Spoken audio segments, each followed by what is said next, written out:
meeting to order. The committee will further its study on the 5-year statutory review and proceed to Crime and Terrorism Financing Act. And we have as our, I think you wanted to go in a different order than is on our sheet. You had a point of order first? Okay, go ahead. Thank you, Mr. Chair. So just before we get to this, continue this study, I want to give notice that I am tabling the following motion, and I have them both here in French and English. May I continue, Mr. Chair? Just giving notice. You can't table a motion on a point of order, but if you want to give notice of the tabling, that's fine. That's fine. And actually, I do have a separate point of order related to the previous meeting, the past meeting, so if you let me get there. That pursuant to Standing Order 108, Paragraph 2, Section 2, the committee undertake a study of the new mortgage rules introduced January 1st, 2018 by the Office of the Superintendent of Financial Institutions and report to the House on A, the impact of these new mortgage rules on first-time homebuyers, young families, single-parent families, new Canadians, and segments of the population who are traditionally underrepresented in the real estate market. B, the impact of these new mortgage rules on Canadians holding high-ratio mortgages and unconventional mortgages. C, the anticipated regional economic effects of these new mortgage rules, acknowledging the disparities between the various real estate markets in Canada. D, the impact of these new mortgage rules on homeowners at a time of mortgage renewal or requalification. E, the overall effectiveness of utilizing federal financial regulatory mechanisms to address housing affordability when provincial and municipal policy tools are considered, and that the committee begin this study of the new mortgage rules as soon as the current statutory review of the Proceeds of Crime and Terrorist Financing Act study is completed and its report is tabled in the House, and that the committee report to the House no later than June 18, 2018, providing in its report the impacts, effectiveness, and scope of the said new mortgage rules, and shall include recommendations regarding the effectiveness of federal mortgage-related policies to be considered by the Office of the Superintendent of Financial Institutions and the federal government at large. It'll be considered as a 48-hour notice. Mr. Commish will be distributed to committee, and it can be moved at after the 48 hours is up. Okay. Now to my point of order on something that happened in a previous meeting. I can't deny you a point of order, so the point of order floor is yours. Thank you, Mr. Chair. You're so kind. In the previous meeting, meeting number 133 on February 14th, Jamie Bell, Executive Director, International Crime and Terrorism from the Department of Foreign Affairs, Trade and Development. I had asked 2 questions at the time, and I remember him being given notice that by this Wednesday we should receive an answer to my question. I'm just wondering whether the committee has received an answer. If it has not, has notice been given that a committee will receive an answer by Wednesday? Yeah, I think I remember the intervention, and I think I told Global Affairs it was a fair question. I'm told we'll receive the answer on Wednesday. Okay. Mr. Chair. Mr. Dussault.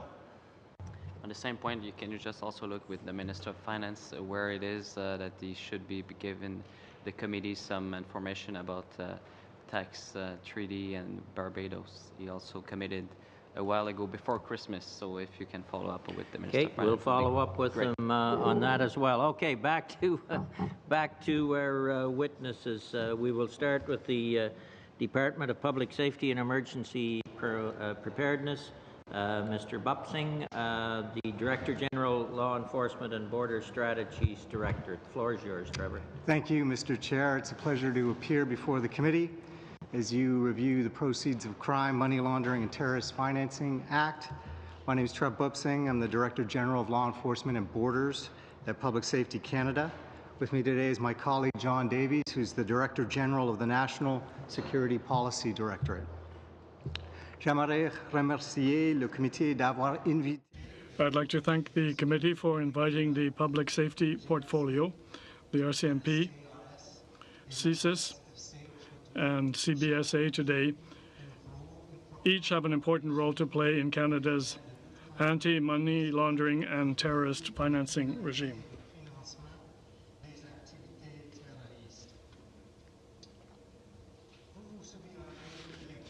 You will recall that a few weeks ago, representatives from the Department of Finance provided this committee with an oversight of the regime and the balance it tries to achieve between protecting privacy rights, minimizing the administrative burden, and combating money laundering and terrorist financing.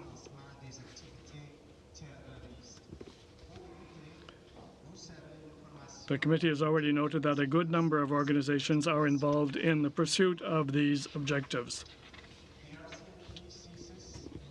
They are key to the enforcement of the regime. Effective portfolio coordination means working together to ensure that common priorities are established and addressed, and that the regime integrates the perspectives of our portfolio organizations. Because they are on the front lines of detecting, deterring, and disrupting money laundering and terrorist financing in Canada. The Royal Canadian Mounted Police is responsible for investigating money laundering and terrorist financing cases, laying charges, making arrests and seizing funds or confiscating assets. The Canada Border Services Agency is responsible for the administration and enforcement of the cross-border movement of currency or monetary instruments valued at $10,000 or more. And the Canadian Security Intelligence Service has a mandate to collect, analyze, and report to the Government of Canada information and intelligence concerning threats to Canada's national security.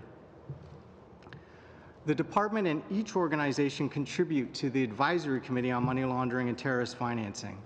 The proposals brought forward by the portfolio are summarized in the position paper made public by the Department of Finance last February 7th in support of the work of this committee and toward the improvement of Canada's regime. Le deuxième rôle joué par Sécurité. The second role played by Public Safety Canada in the regime is to contribute to the policy development efforts led by Finance Canada. This takes many forms and is integrated in the department's core mandate. It is where we would leverage information, research, and analysis to provide evidence-based advice that will assist Finance Canada in its lead role.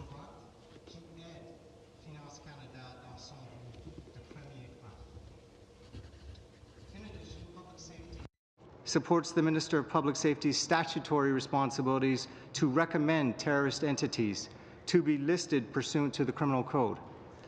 The listing regime is an important element of Canada's efforts to combat terrorist financing, as it allows for the freezing and possible seizure, restraint, and forfeiture of assets of a listed entity.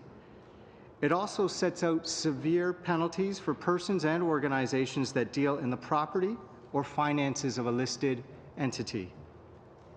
Mr. Chair, thank you for the opportunity to address the committee, and we're happy to answer your questions. Thank you, Trevor. Turning to the Canadian Canadian Security Intelligence Service, I believe was the one we wanted next.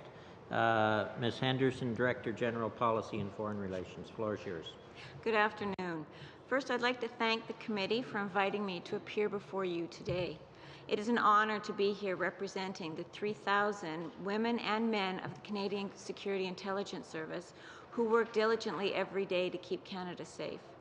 I want to take this opportunity to thank the committee for taking interest in what we do. I am the Director General of Policy and Foreign Relations at CSIS, and I am responsible for the strategic policy issues that impact our organization, our corporate policy framework, and our foreign partnerships. It is my pleasure to speak to you about CSIS's role in the Proceeds of Crime, Money Laundering, and Terrorist Financing Act, in which we are named as a recipient of threat-related information. The service's mandate is clear.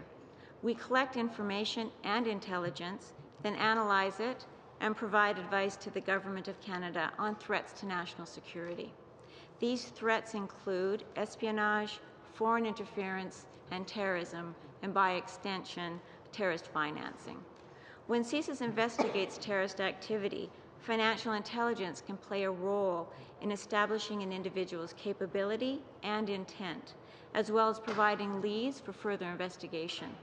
Financial intelligence can also aid in detecting domestic attack planning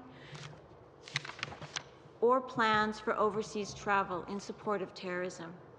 Current CSIS research on mobilization to violence has identified that financial preparations can be a key indicator that an individual is on the path to violence. unusual spending patterns related to travel in conjunction with other intelligence can provide critical leads in an investigation. Investigating terrorist financing is very much a collaborative effort. Our intelligence assessments are shared with appropriate partners within the Government of Canada as part of the work to keeping Canadians safe. CSIS shares information with partners including FINTRAC, the RCMP, and CBSA. We share information in support of our partners' investigations and mandated activities. In the area of financial intelligence, FINTRAC is a key partner for CSIS. FINTRAC proactively provides a service with raw financial intelligence when it has reasonable grounds to suspect the intelligence is relative to our mandate. We are also able to request information in support of specific investigations. Privacy and the protection of information is something we take very seriously. CSIS is bound by Canadian law, including the Privacy Act, ministerial directives, and a robust set of internal policies. At CSIS, we recognize the important responsibility that we have in keeping Canadians safe. The men and women of CSIS do so proudly every day. And with that, I'll conclude my remarks, and I welcome any questions. Thank you very much. Turning then to the RCMP, Joanne Crampton, Assistant Commissioner, Federal Policing Criminal Operations. Joanne, welcome. Thank you, Mr. Chair. It's my pleasure to appear before the committee as part of its review of the Proceeds of Crime, Money Laundering and Terrorist Financing Act. As part of our mandate to protect Canada's economic integrity, financial crime has long been a federal policing priority for the RCMP. As such, the RCMP, working in close collaboration with its Government of Canada partners, plays a fundamental role in Canada's anti-money laundering, anti-terrorist financing regime. In support of its strategic priority on economic integrity, the RCMP works within the regime to prevent, detect, and disrupt crimes that threaten Canada's economy and security, including those involving money laundering and terrorist financing in Canada. In addition, the RCMP works with law enforcement agencies in an international capacity, pursuing these types of investigations. As a funded partner in Canada's anti-money laundering and anti-terrorist financing regime, which is a horizontal initiative led by Finance Canada, the RCMP receives funding to support its mandate within the regime.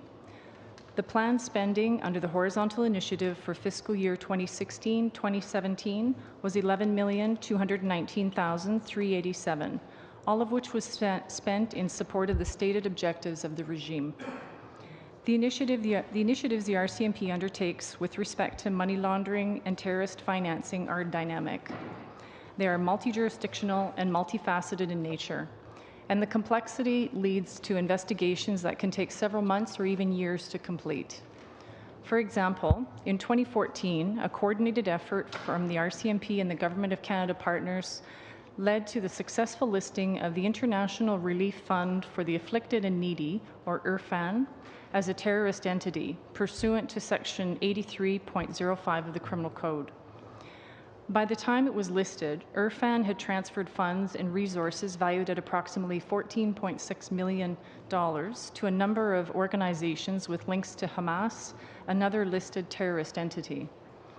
Listing IRFAN put an immediate stop to these transfers and empowered the RCMP to seize and restrain associated property, including vehicles, trailers, and office equipment.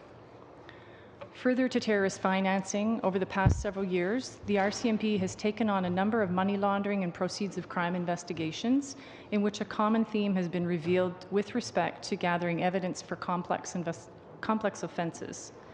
Project Farode was an investigation into an alleged fraud, drug offenses, and associations to organized crime. The suspect had received up to $15 million from 20 investors and had attempted to secure an additional $10 million from Nexus Investments in Vancouver.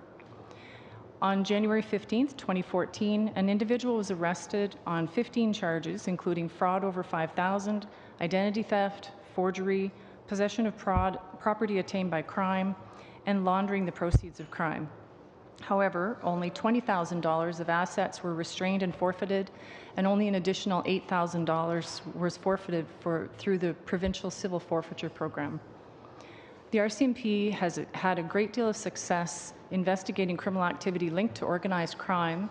However, for a myriad of reasons, the RCMP has been hindered by challenges stemming from Canada's anti-money laundering, anti-terrorism finance regime. In other words, while the predicate offence can be straightforward in terms of investigating and prosecuting, due to time constraints, resource limitations, and the efficacy of prosecuting certain charges over others in terms of these dynamic and complex cases, following through on proceeds of crime or money laundering charges is often not tenable. What these concluded cases demonstrates are the particular challenges the RCMP continues to encounter when investigating proceeds of crime, money laundering, and terrorist financing. These challenges have led to somewhat inconsistent results, such as successful investigations on the predicate offence, but a limited capacity to effectively and thoroughly investigate and prosecute the related money laundering and proceeds of crime offences. Based in part on these types of cases and the inherent obstacles, the challenges have been captured in more detail in the consultation paper published on Finance Canada's webpage. Specifically, these challenges include finding exclusion of lawyers and Quebec public notaries from the Proceeds of Crime, Money Laundering and Terrorist Financing Act, a lack of transparency around beneficial ownership information, the increased use by criminal organizations of professional money launderers who have a tenuous link to any predicate offense, and a lack of specialized resources and training for investigators in order to undertake money laundering cases, which are often very complex in nature. Addressing these challenges as part of the parliamentary review of the Proceeds of Crime, Money Laundering and Terrorist Financing Act could assist the RCMP in achieving greater results. I'd be happy to respond to any questions you may have on the role the RCMP has within this regime. Thank you. Thank you very much, Joanne. Turning then to the Canada Border Services Agency, Mr. Aboutang Jagir, Director General Traveler Program Director. Bonjour, Monsieur le Président et membres du comité. Good afternoon, Chairman and committee members. I would like to present the role and the responsibilities of my organization, the Canada Border Services Agency, under the legislation, the Proceeds of Crime and Terrorist Financing Act. Shortcomings in Canada's anti-money laundering legislation, and it put in place specific measures to combat money laundering, including the requirement to report to FINTRAC cross-border movements of currency and monetary instruments equal or greater to the prescribed amount. The scope of the Act was later extended in 2001 to include new measures under Bill C-36.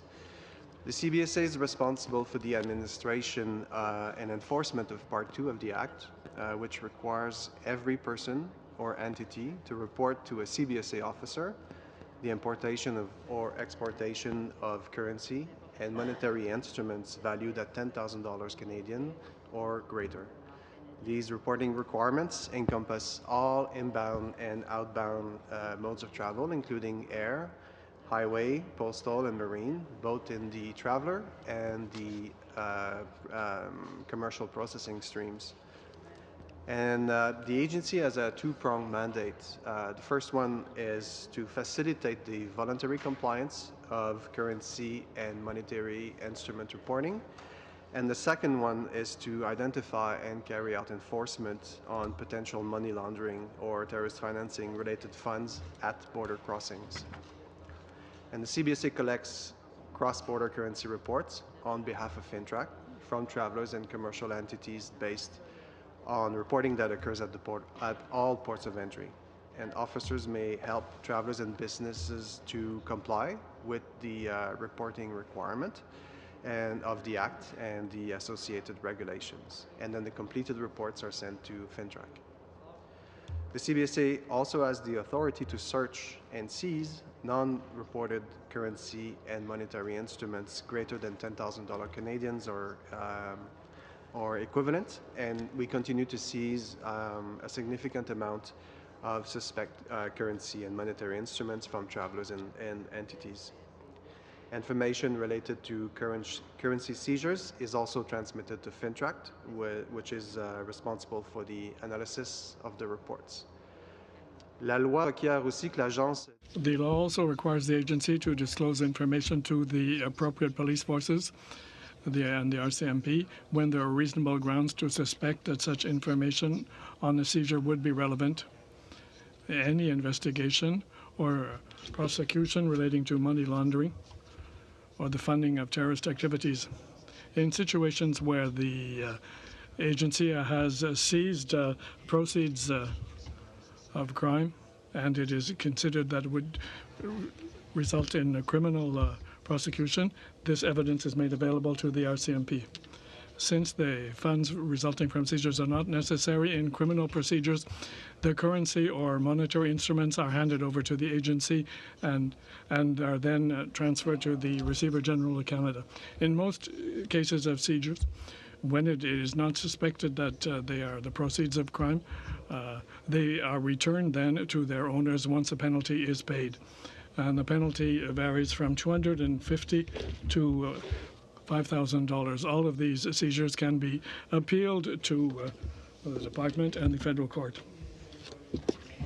tools to find currency. So we use X-ray, mobile units, fiberscopes, those flexible cameras, density meters, detector dogs. We also have at our disposal a wide range of other technologies and training to assist the non-intrusive examination of travelers at the border. And since the start of the cross-border currency reporting program in 2003, we've made about 500,000 import and export reports that have been received by the CBSA and then forwarded to FINTRAC. And enforcement of the legislation by the agency to date has resulted in over 26,000 enforcement actions involving more than $530 million. Donc, pour terminer, Monsieur le Président, nous croyons que la mise en œuvre We believe that the implementation of this program for the reporting of the movement of currency has successfully contributed to the international combat against cross-border crime, particularly money laundering and the funding of terrorist activities.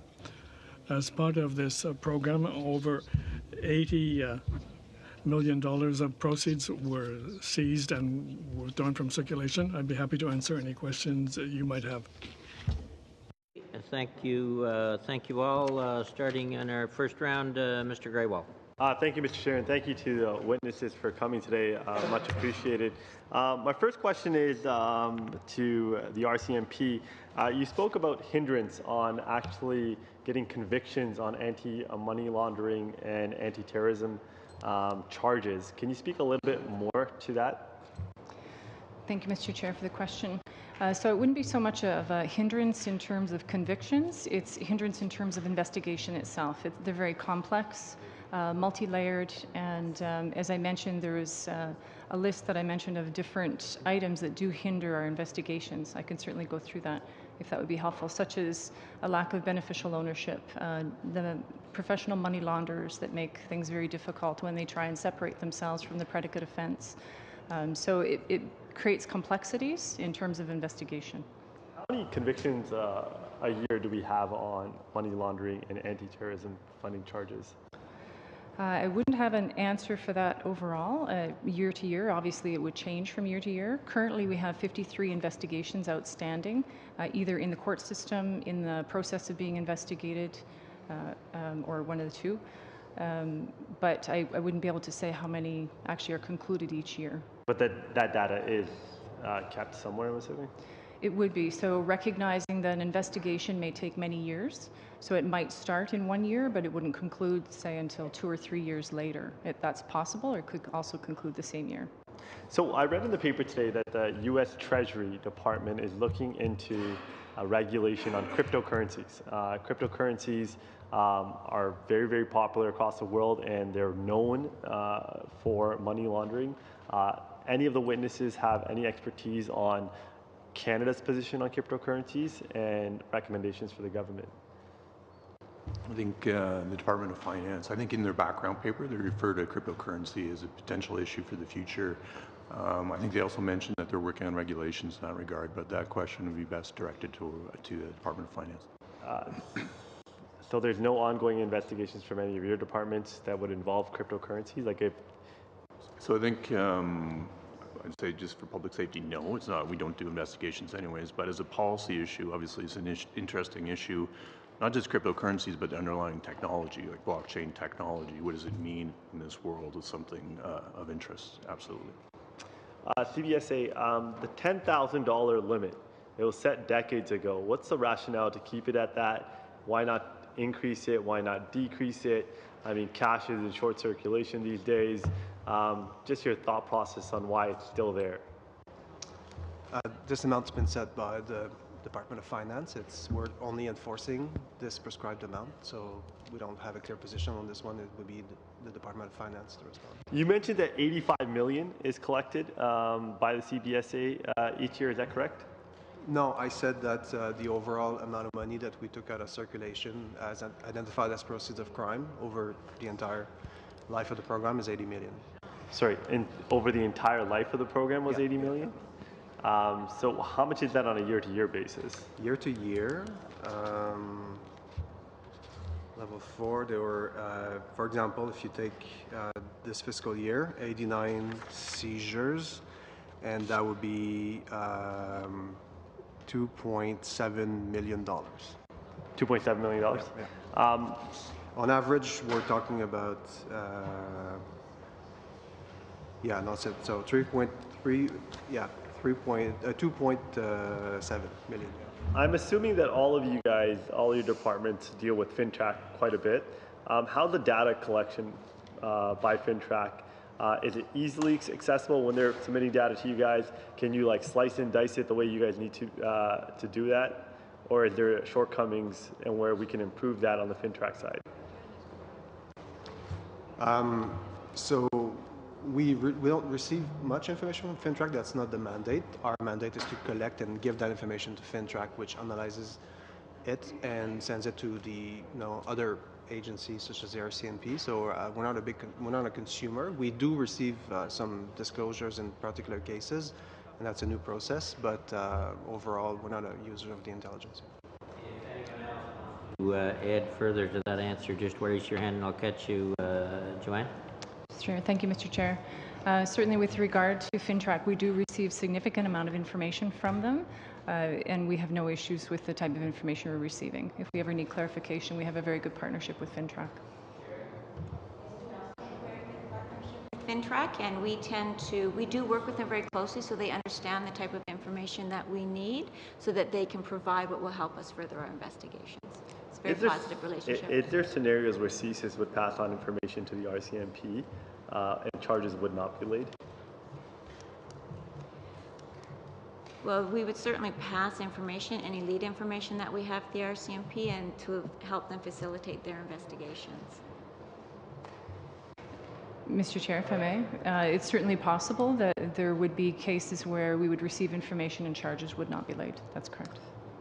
Joanne, in your professional opinion, how big is anti-money laundering, anti-terrorism financing in Canada as a problem?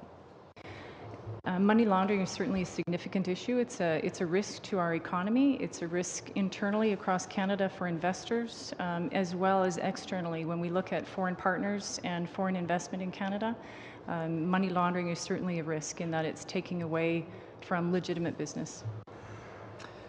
Trevor, in terms of the regulations, background, I watched a documentary on Netflix called Dirty Money, which the HSBC was a big player, and I mean that's well documented that they were seen as a safe haven for criminals all around the world to launder their money. In terms of the regulatory system in Canada, how do we ensure that the Big Five, at least, or Schedule I banks in this country, have accurate regulation to make sure that we know that they're not partaking in these types of initiatives? Yeah, unfortunately, that's out of my realm of professionalism to answer that. That's really a question for the Department of Finance to answer about the regulatory system and the management of the banking system, unfortunately. Thank you, Raj. Just I can see one of the difficulties we're going to have as a committee on this issue. We have the discussion paper. You folks have had experience in the field. If you have any recommendations, and I know the whole group got together and put your points in the discussion paper, but if you have anything specifically you think we should be looking at to make this system better, then lay it on the table. Whether we can do it or not, given privacy concerns and all the other angles, we don't know. But we are looking for specifics on what we can do to deal in a better way with money laundering and terrorism financing. Mr. Kelly. Thank you, Mr. Chair. And to Ms. Crampton, in your presentation, you said a number of things that sounded quite disappointingly familiar to me from my time in my career in the mortgage industry, where in cases of fraud, the difficulty of prosecution, a lack of resources, these kinds of things have been cited by both law enforcement, prosecution offices, and indeed industry as reasons why fraud is not prosecuted in Canada in many cases. And I'd like you to perhaps carry on and give us a little bit more detail about the barriers to being able to investigate and obtain convictions in fraud, and also to Mr. Greywall's question, 53 sounds like a shockingly low number of active open fraud investigations for a country the size of Canada, where I have understood that perhaps as much as 50% or more of all of the proceeds of all the crime in Canada is laundered through real estate transactions. This is something that is perhaps a dated study, but information that I had learned in my career. Could you expand on the barriers to getting prosecutions and being able to obtain convictions? Certainly. Thank you, Mr. Chair. I should have prefaced my comment with the number of files. That's strictly within federal policing for the RCMP. That doesn't include investigations that have started outside of federal policing with a municipal agency or any other area. Those are very high-level files as well. They are Tier 1 and Tier 2 files, as we call them, which is a ranking system that we have within the RCMP in terms of the complexity and level of sophistication of the file. So although it sounds low, that's a small piece likely of what is actually being investigated across Canada. So the points that I would say that we see as most important would be in terms of exclusion of lawyers and Quebec notaries from the Act. It provides, it's a gap that we see within the system. Certainly professional money launderers, as I mentioned, they have to be linked to the predicate offense, and that's what a professional money launderer will do best not to be, is to be separated from that predicate offense. And so that's very difficult to investigate and difficult to prove. So is there a specific legislative change that you can recommend to address that? So adding a provision for recklessness, for example, that shows that someone knowingly was investing without asking questions, without finding why they were doing the investing, where they were moving the money to, so that it doesn't have to be linked to that predicate offense. Okay. There is other legislation in the UK, in the United States, that models that type of legislation where you're not linked to the predicate. Okay. Enforcement agencies have in the past they probably try as best not to have to say it publicly too loudly, but certainly privately can say they have difficulties with compliance, difficulty obtaining the cooperation of financial institutions. Is that part of your experience at the RCMP? I can't say I would necessarily agree with that comment. We have a very good working relationship with the banks. We have a very strong partnership with them. We have working groups that involve banks, the major banks, and no, I wouldn't say that's an issue. I guess perhaps not so much that they wouldn't cooperate with you if you initiated an investigation, but being forthcoming to report when they themselves have been victims of fraud or participation in a money laundering transaction. They certainly have their own investigative teams, and so I'm not aware of what the threshold would be for them to report to the police based on what their own investigative teams would be looking at. I'm guessing they do have a threshold, but I wouldn't know. Okay. You mentioned in your remarks a lack of specialized skill and dedication of resources. How will that be addressed? The specialization and the skills is something that I've heard for many, many years as a complaint from law enforcement. Can we not get to the point where correct training and correct expertise is obtained? I think we're doing very well in that area, working with our partners over the last year, in particular in review of the regime and the review of the Act, looking at what we could be doing better. That's something that has been a strong focus in terms of training for right across the board, not just within law enforcement, but right across the regime. So I'm very optimistic that we are moving towards much better training, given the complexities, though, recognizing that it's an ever-changing world. And money laundering, terrorist financing is ever-changing. It's very difficult to keep up with. Do you have any current data that you could perhaps share with the committee with respect to the scope and scale of money laundering activity?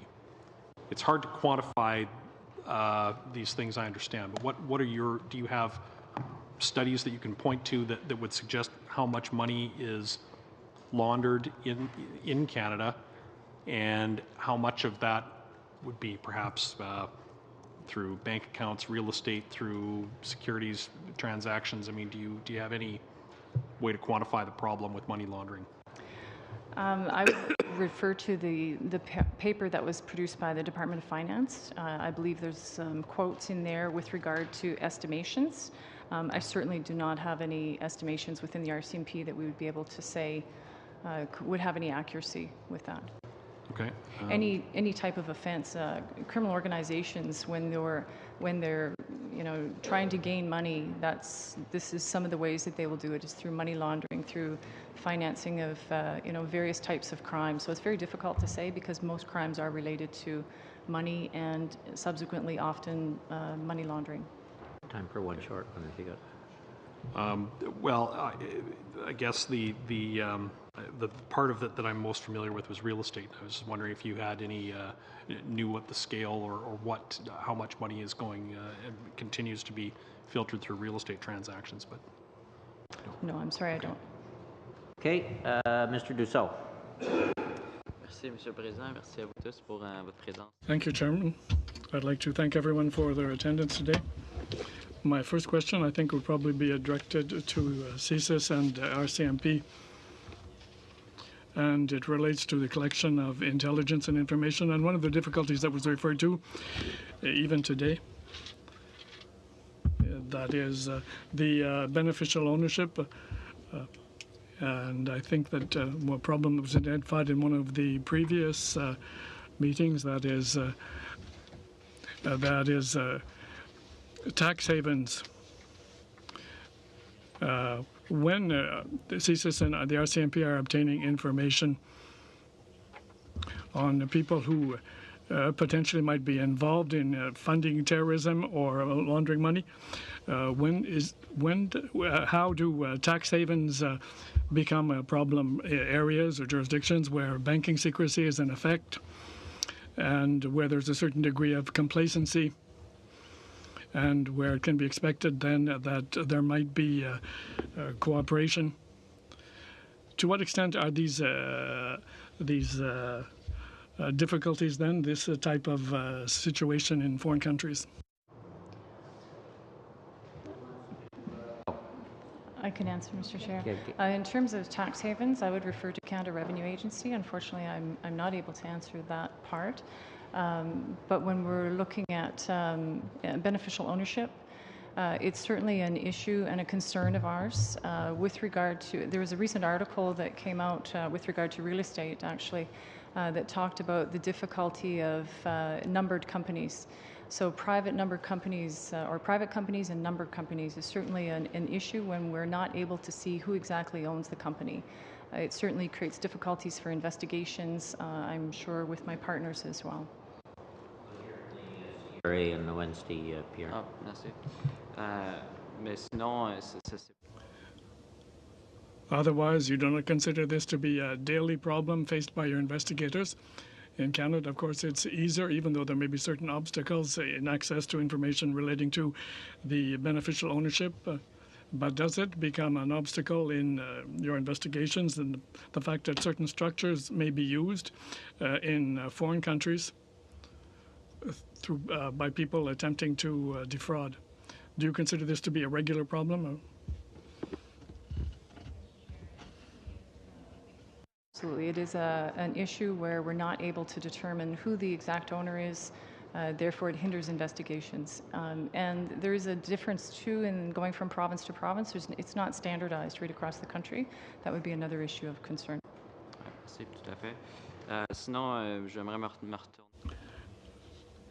I'd like to turn now something to cryptocurrencies, an issue that was mentioned previously. We know that Canada Border Service, you are dealing with cash.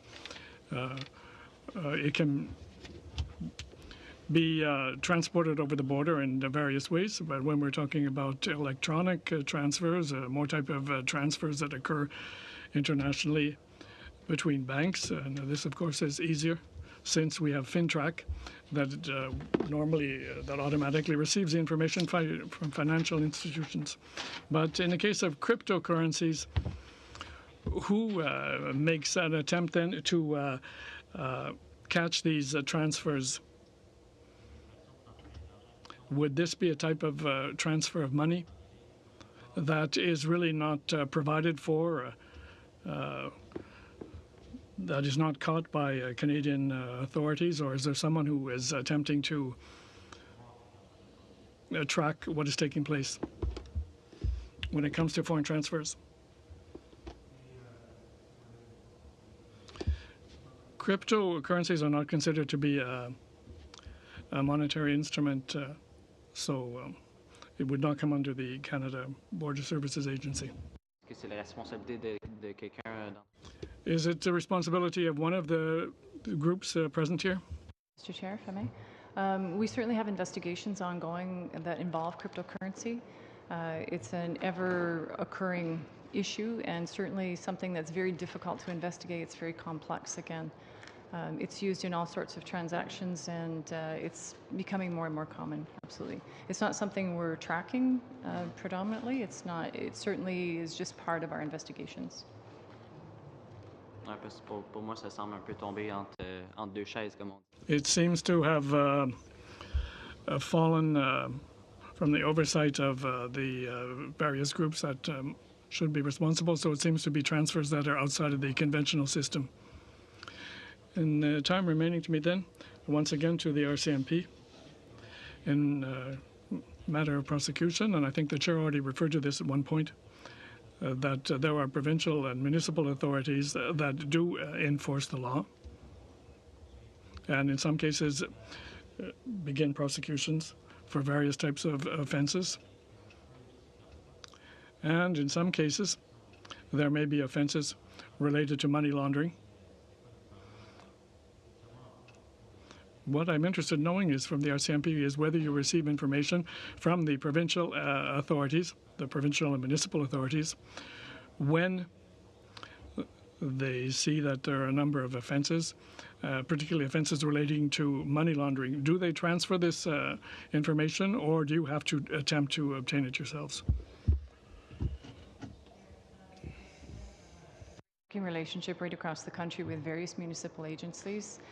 We have federal policing positions that investigate financial crime right across the country, and we work in collaboration with not only our federal partners, but also our municipal and provincial policing partners.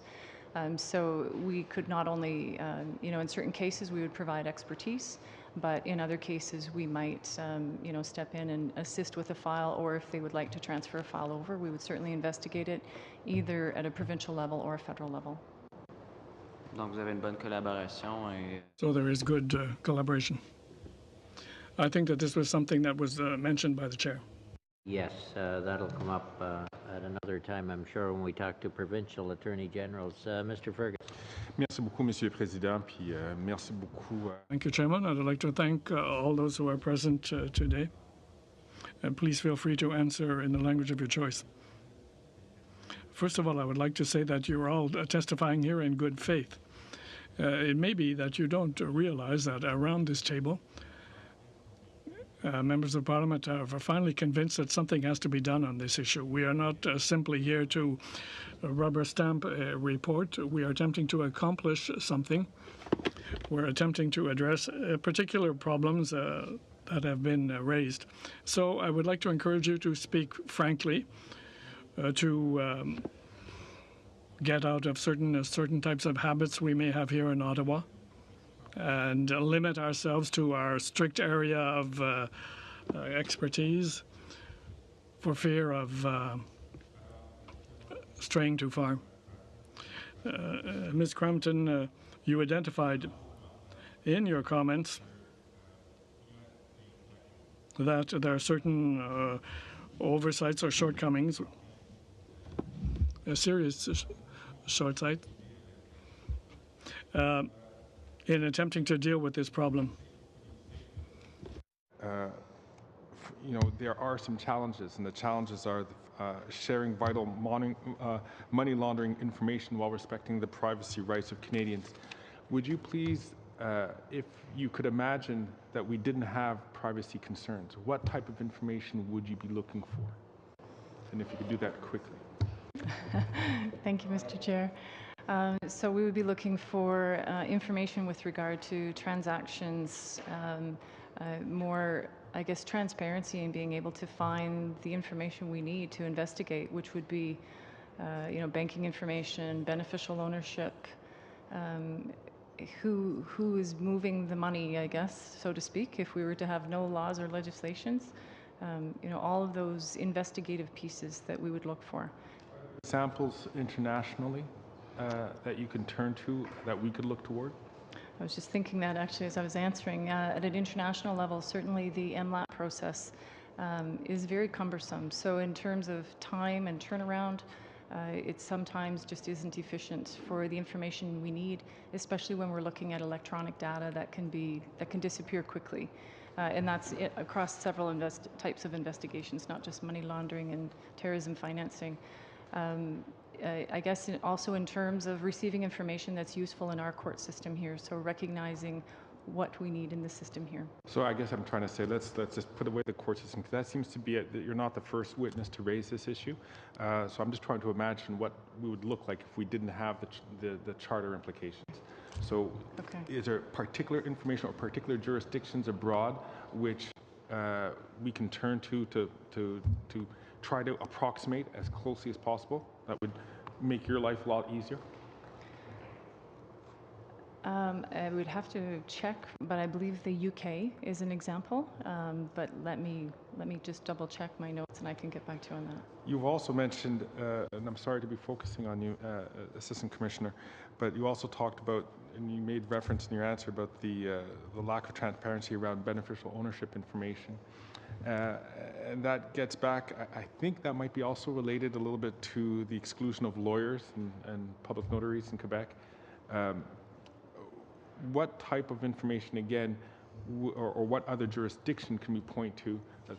If it's the UK, that's great, but if it's another one that avoids these problems where we're able to have that kind of information while still respecting that client-solicitor privilege relationship that lawyers and public notaries may have. So my understanding is the United States and the UK for beneficial ownership. All right. And last thing is, well, matter of fact, maybe I should just move on to CSIS. Merci beaucoup. Sorry, this is Sherry Henderson. Ms. Henderson, thank you very much. If there were any information, informal or formal, that you could have that could be helpful for you to be able to have more interaction with FINTRAC, can you please take this opportunity to tell us what it is? Go far afield. No, I find that our relationship with FinTrack is very, very good because of all the information that they receive from the various government departments that share with them. They're very, very responsive to any requests that we have. I'm glad that you guys are working together. Is there additional information that would make your life easier to being able to stop money laundering or proceeds which are going to finance terrorism? Well, we, of course, don't look at money laundering per se. We focus on the terrorist financing, and what we're using FinTrack for is to look for leads to determine who might be getting the funds and where they might be dispersing those. So at this point, no, everything that FinTrack gives us supports our investigations. Great. Is there any additional information that FinTrack could provide you which would enhance the investigations which you're having? Are there things that you know that you don't know that you would like to have? The unknown, you mean? No, I think from what I see right now, FinTrack does supply everything that we need to push our investigations forward. And we can go to them on a case-by-case basis.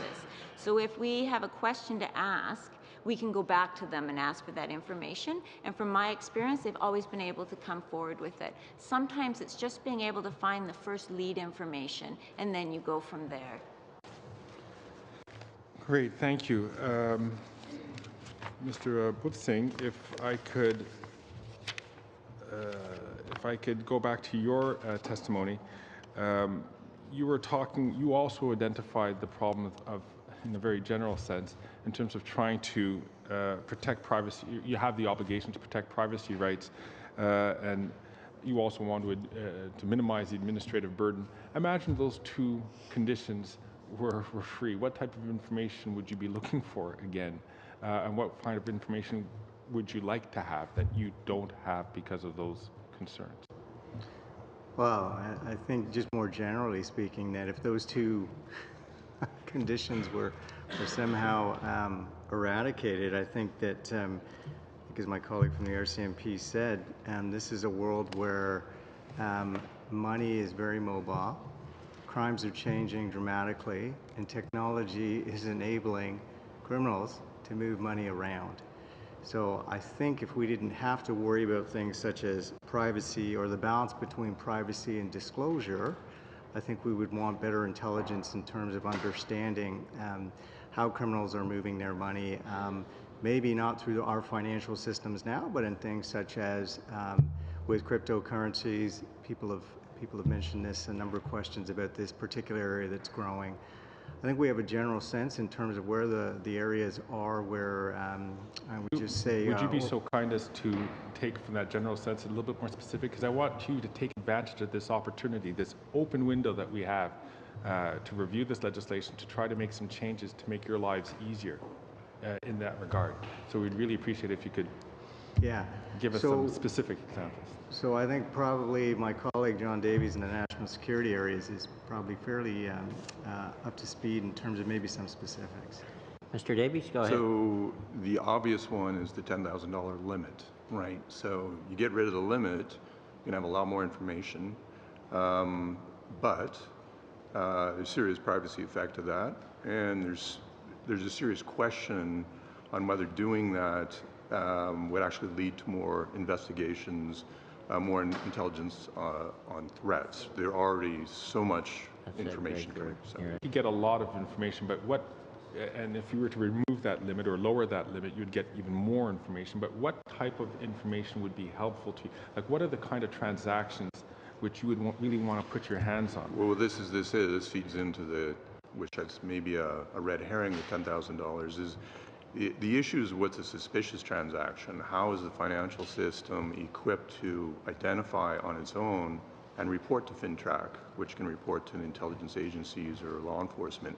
So much more engagement with the private sector to help them identify and so on. And their finances 2015 paper on the national risk assessment is a good step in that regards. Other countries, I think, have got more partnerships going with financial systems. They're noted in the finance paper for the study of the Act as well. So that's probably a lot more meaningful than worrying about the threshold. Okay, we'll have to leave it there. Mr. Poilievre. Thank you. We're hearing a lot about blockchain technology. Now, some suggest that this technology is a solution for the problems of corruption, money laundering, etc. I understand some foreign governments, for example, are putting land registries on blockchain systems so that they can protect those registries from corrupt officials who may alter ownership records and to ensure that people can have security of title. But on the other side, blockchain technology is used for cryptocurrencies, and we hear continual suggestions that cryptocurrencies are tools of money laundering, illicit drug dealing, etc. Can you discuss, any of you, what your evaluation on whether blockchain is a friend of transparency or an ally of corruption? We can start. So we're not an expert on this. I don't think the department's an expert. I think the community is still struggling with what blockchain is. But I think we'd agree with everything you said. There are threats here and there are opportunities. You know, there's a real plus side on cybersecurity, on protecting information, but there are also threats that we're not clear on how this technology could be exploited for money laundering, terrorist financing. So this is an emerging issue. I think Finance flags it in his paper, something that's deserving of more study. Thank you. That's all I have. If you want to, anybody else want to jump in? Thanks. So I'm just going to jump in on something that was said earlier, and Assistant Commissioner Crampton, when you talked about the training for officers, can you describe the type of officer that you're speaking of that the RCMP needs more of? And I say this because a lot of the securities investigations that have a fraud component or they have a money laundering component to it, a lot of that, the evidence gathering process is done by provincial securities commissions. They do their best job. They know the actors in the field. It's a small community, so they know who they are.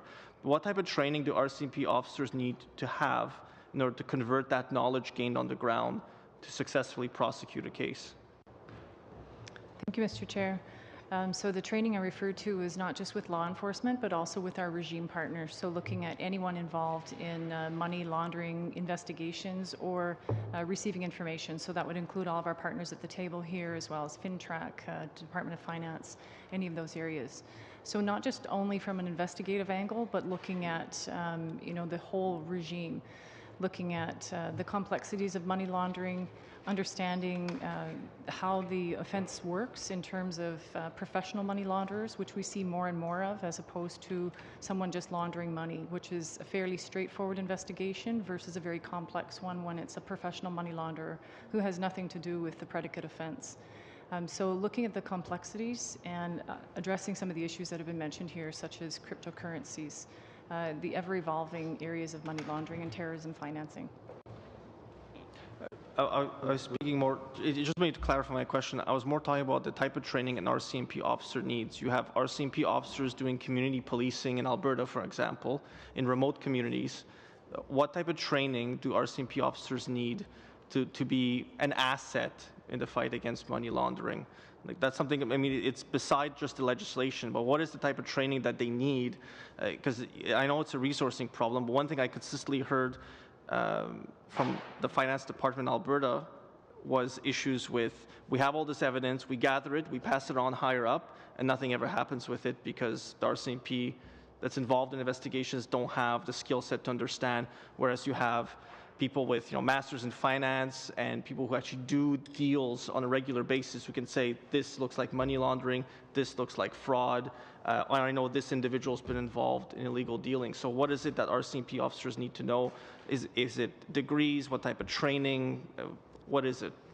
Okay, sorry, I misunderstood your question. So in terms of financial crime and investigating financial crime, that falls to our federal policing sections across the country, which are specialized investigators that work specifically on financial crime, as well as other areas such as drug investigations, national security, all of those types of areas that fall under federal policing. currently going forward and in the last few years, we've been working more and more with private partnerships, public partnerships, to gain that expertise that we need, rather than creating it all from within. So we're recognizing the value of working with partners, working with the banking industry. We've been hiring people from external areas and work with our financial crime units in order to provide that expertise, in order to help us move forward, in addition to training that I've mentioned.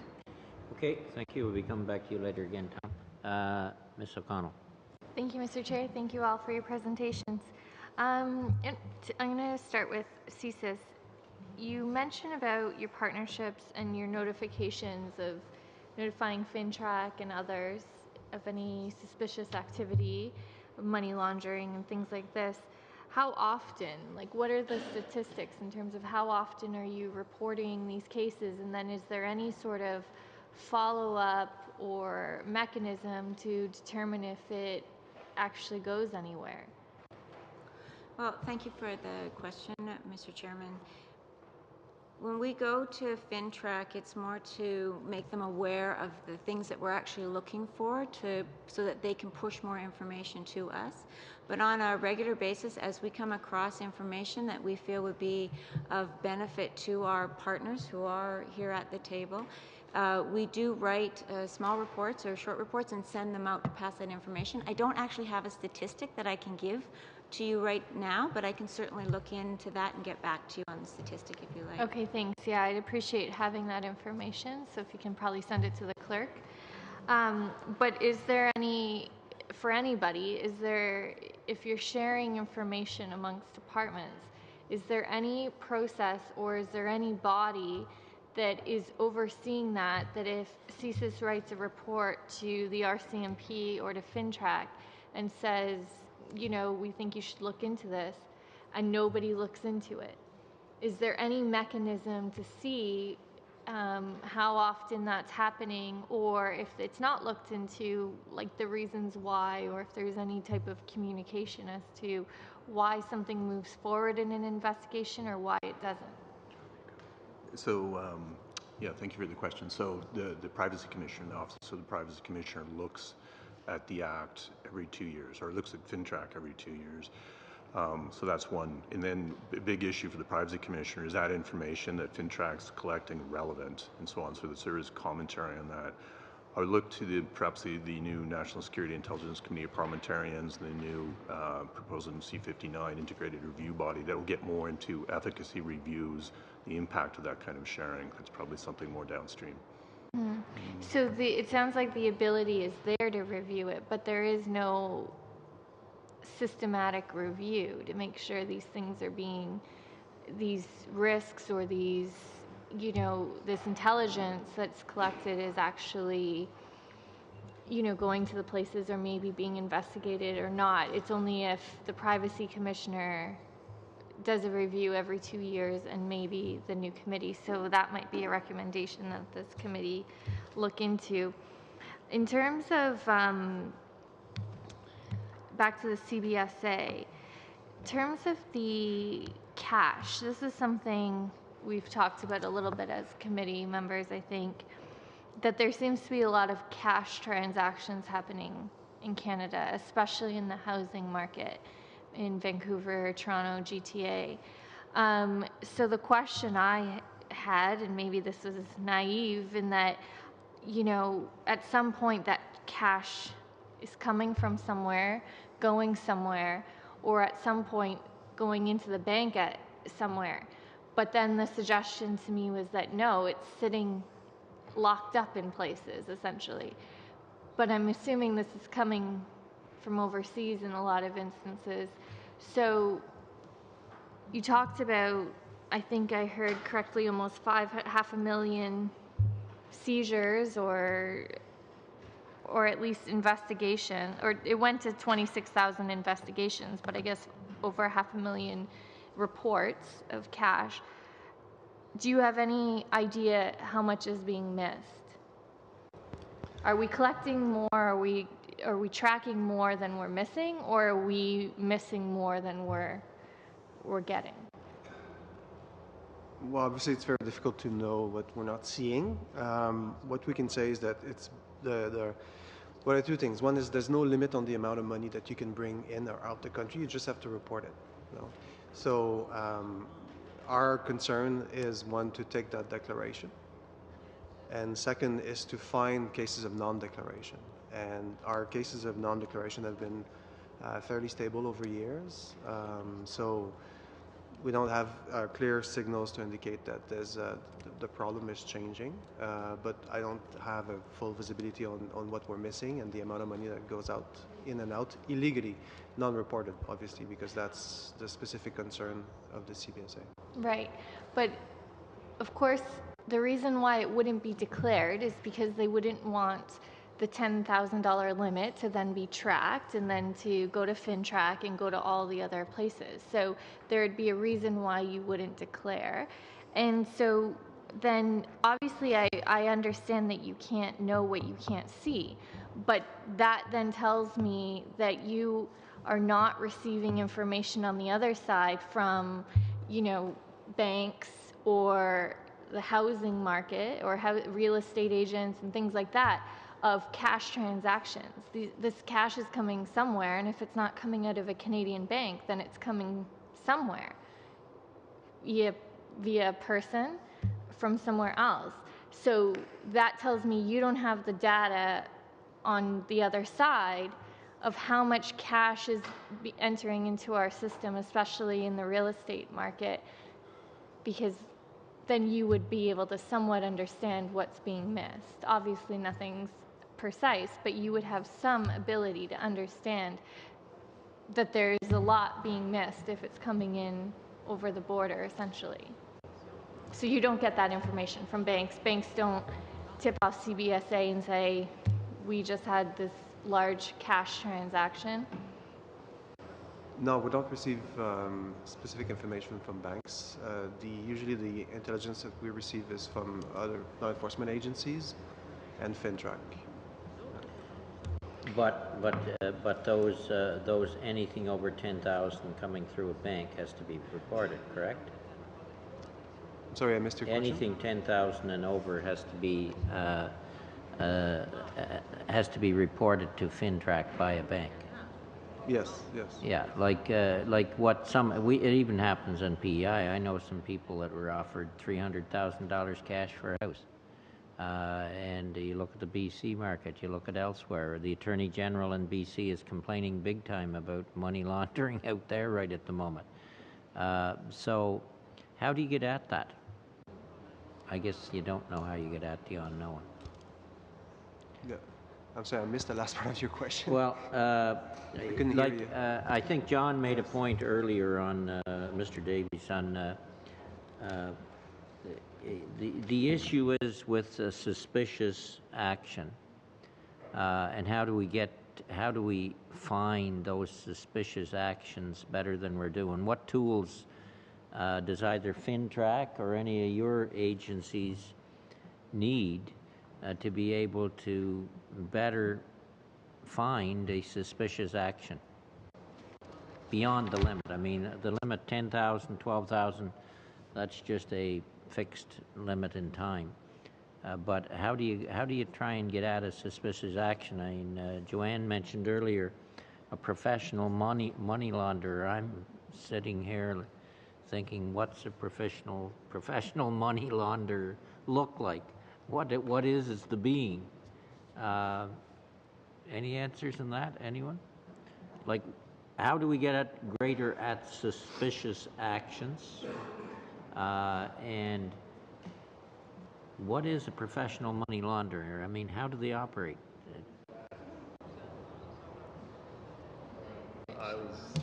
Anybody got any answers? John? Well, no, I was just, on the issue of bulk cash, the Department of Finance and their paper, there's a whole page and a half dedicated to potential solutions around dealing with the issue of bulk cash and the problems it creates in other jurisdictions in Europe in particular, on things that you could look at, the committee could look at. But other than that, I'm not sure if any of us are expert enough on the issue. Joanne? So in terms of professional money launderer, it's someone who literally launders money for a living. They find places to, or they, employ people who will accept the money. They have ways of moving the money through either legitimate investments or illegitimate investments, through numbered companies, through private companies. There's many different ways you can move money. But the issue with the Act is that you need to be linked to an offense. So generally, say a drug transaction where we're investigating someone convicted or someone, accused of trafficking drugs. Generally, there could be money laundering attached to that, but if they use the services of a professional money launderer, it's very difficult to find those transactions because it's not linked to the person who's actually doing the drug transactions. And currently the Act states that you need to be linked to that predicate offense, whereas you can take it to someone who does this for a living professionally, have the money laundered, and it's very difficult to investigate. We are going to be, well, if we get the money, to visiting the UK and the US on this issue. Mr. Commish. You got one quick last one. I didn't take any of your time. You were already over, but we'll let you go with one more. I just wanted to broadly ask, no one mentioned yet here, obviously it is in finance discussion paper, but I always forget the term, the politically exposed persons. What is, if anybody, maybe even to the RCMP, in terms of how often is this being investigated? How often is this an issue? And I know there are discussions in terms of areas we need to look at, but for the work that you all are doing in your departments, how big of an issue is this? And what are some of those fixes outside of the finance kind of recommendations or areas of further expansion that we should be looking at? Okay. Thank you, Mr. Chair. In terms of recommendations, I have none beyond what the document states and what they recommend. And I don't have any exact cases or statistics for you, but from an RCMP perspective, it certainly is an area of concern for us. People in high positions are vulnerable to or susceptible even to issues such as this. And so it's certainly a concern and one that we would flag that we think is important to change. Okay, Mr. Commish. I have maybe a broad question just to ask, because we talked about cryptocurrencies, and I feel like it's the sexy thing that everybody wants to talk about.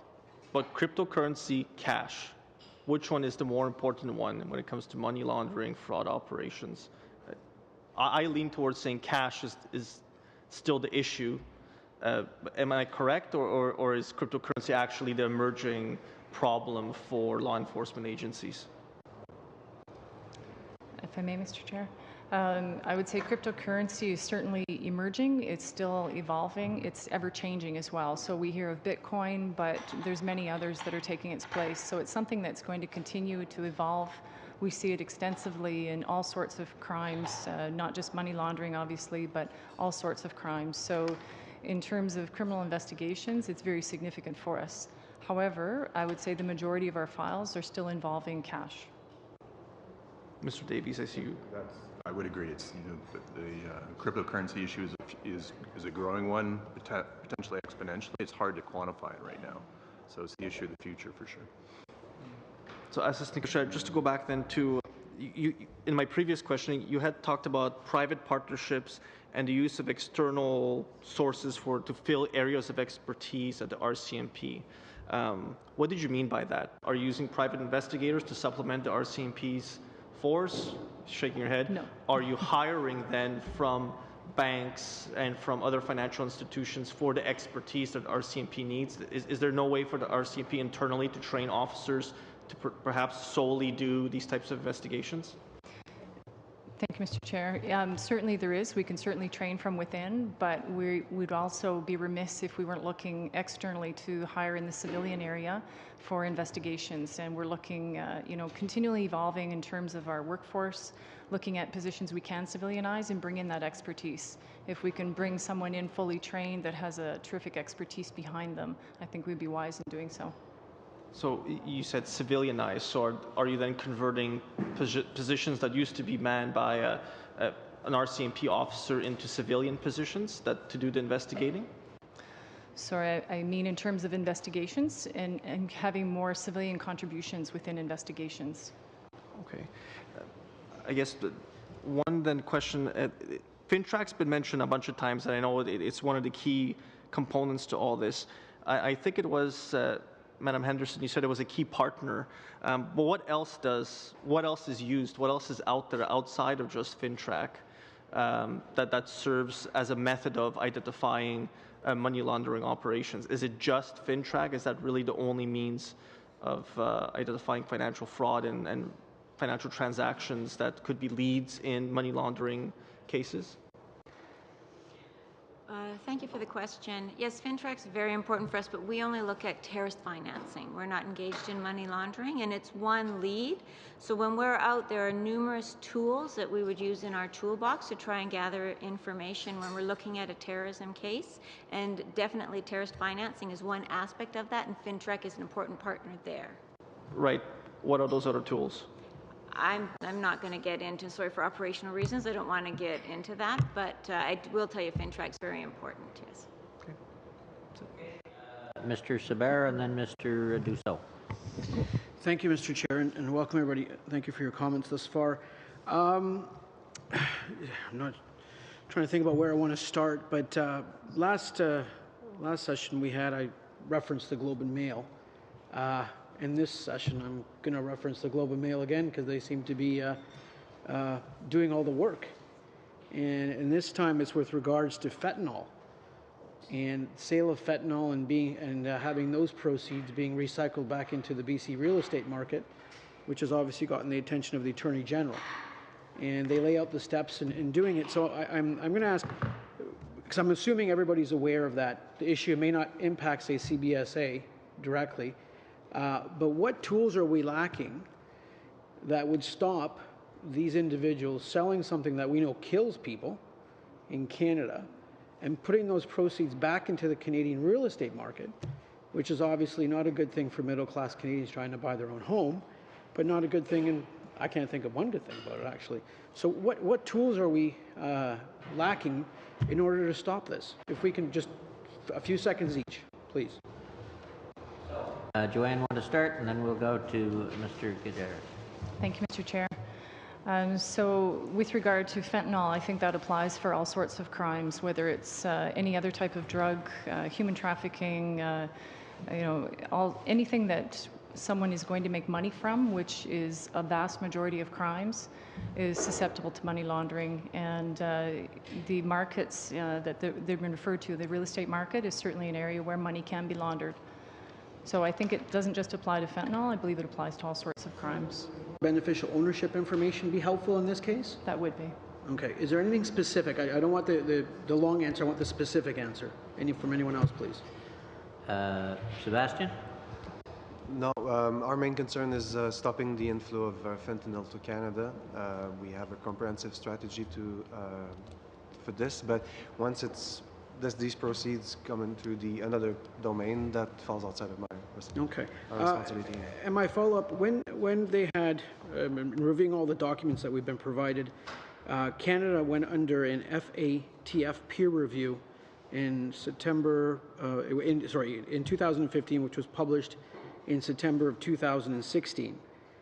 Some of the recommendations about strengthening our AML/ATF framework, if I can just read it, it might be the easiest, could be strengthened by expanding the scope of legislation to cover finance and leasing companies, unregulated mortgage lenders, to apply new obligations to the designated non-financial business and professions sector in relation to politically exposed persons, heads of international organizations, and beneficial ownership requirements.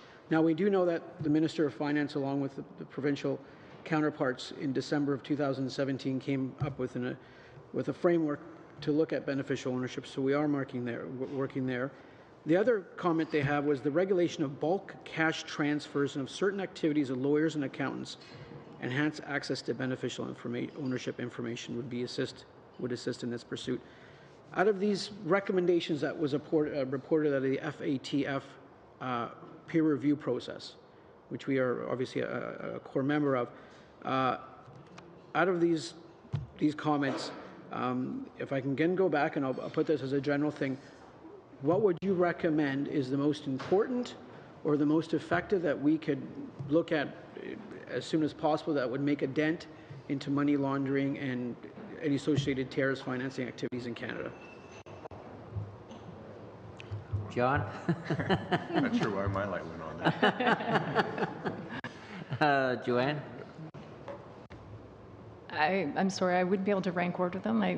Pardon me, I think they're all of significance and all important recommendations. Do we, just if I could come in here for a sec, Francesco, do we have greater, like, if you look at the FATF recommendations, and you folks are saying we need to look at the UK and the US, do we have greater difficulties doing some things for some reason in Canada, either because of our privacy laws or because of the charter or whatever? How do we find the balance? Or does anybody dare answer that question? Francesco. I think those are my two main questions for the day. Obviously, Chair, there's an issue with money laundering when it comes to the real estate market, and there seems to be some tools lacking. I would think, from my humble understanding thus far, that the beneficial ownership disclosure, without impinging on any rights of lawyers, would be one big first step on that avenue. Is that a correct understanding? Shaken. I think the answer is yes. Who wants to go? Go ahead, Trevor. I just think, the beneficial ownership is really an issue I think that's important. So, I think that would be the number one issue. There's lots of other good stuff going on globally. My colleague mentioned some of the other jurisdictions you're going to be visiting, Chair, as I understand. There's lots of global efforts and international norms there for Canada to take a look at. They appear to be doing quite well with it. I think it's probably something where we need to look at it in terms of stopping actors from hiding behind corporate structures in order to move their money. And we need to ensure that there are no gaps in the regime. In terms of the exclusion of lawyers, I think it's a point of exploration. It is being explored. They set up corporations, and they also notarize important transactions of lots of money, and I think that's worth some exploration. Thank you. Mr. Duceau. Juste rapidement sur une question. Very quickly, on a matter that is somewhat related, come back to your recommendation, Ms. Crampton. That is the exclusion and Quebec notaries from the legislation. I'm more particularly interested in the problem in Quebec and perhaps the reaction of lawyers and notaries if they were to have new obligations imposed upon them under this act. What I'd like to, I presume that this would require reporting transactions of over $10,000, that this is what would be expected, or rather that showing more vigilance about suspicious or doubtful transactions. As you know, notaries and lawyers, particularly notaries, do look after corporate and other transactions, real estate transactions. What would be expected of them as part of this recommendation you make?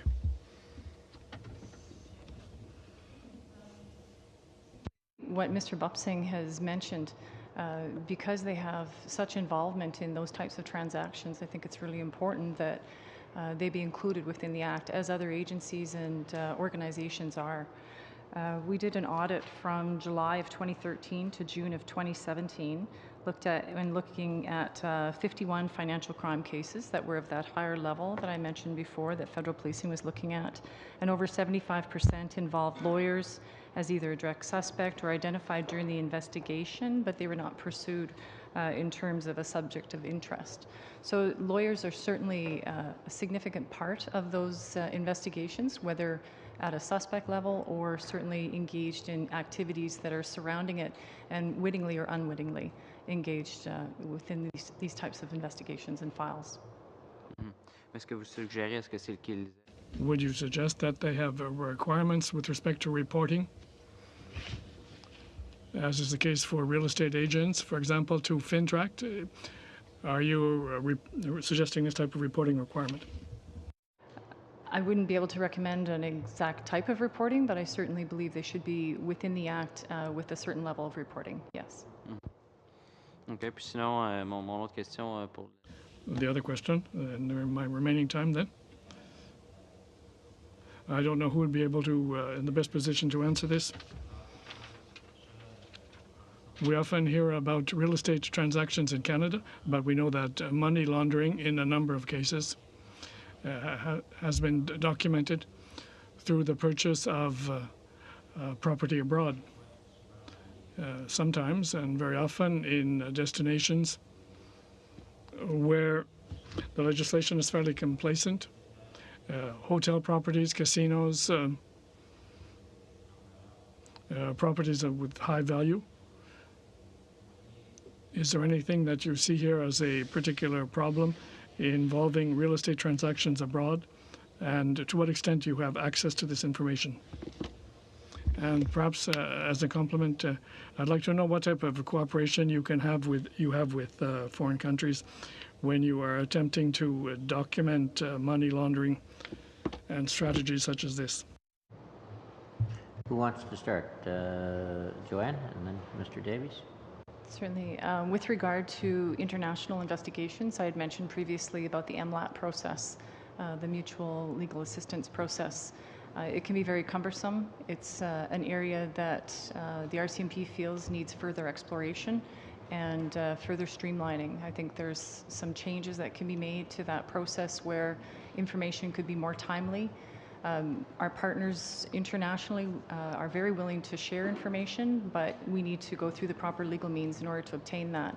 We have liaison officers right around the world that work with our international partners, so we do have a great working relationship right across the world, but the legal processes can certainly slow down that share of information and the availability of it.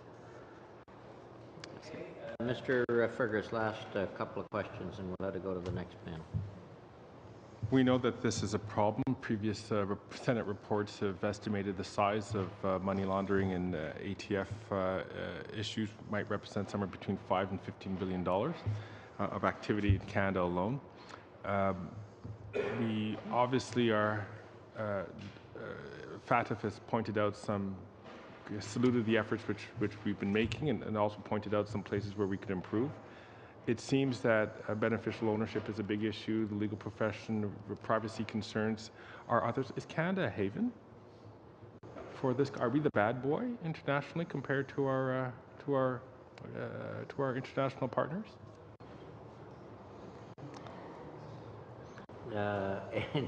Anyone want to answer that question? I don't know if the witnesses are in a position where they can answer that type of question, but no. The floor is open. I'll make it a little bit less leading. $5 to $15 billion is a pretty significant amount, and that was in the previous parliamentary reports on this. Has the problem gotten worse since 2013?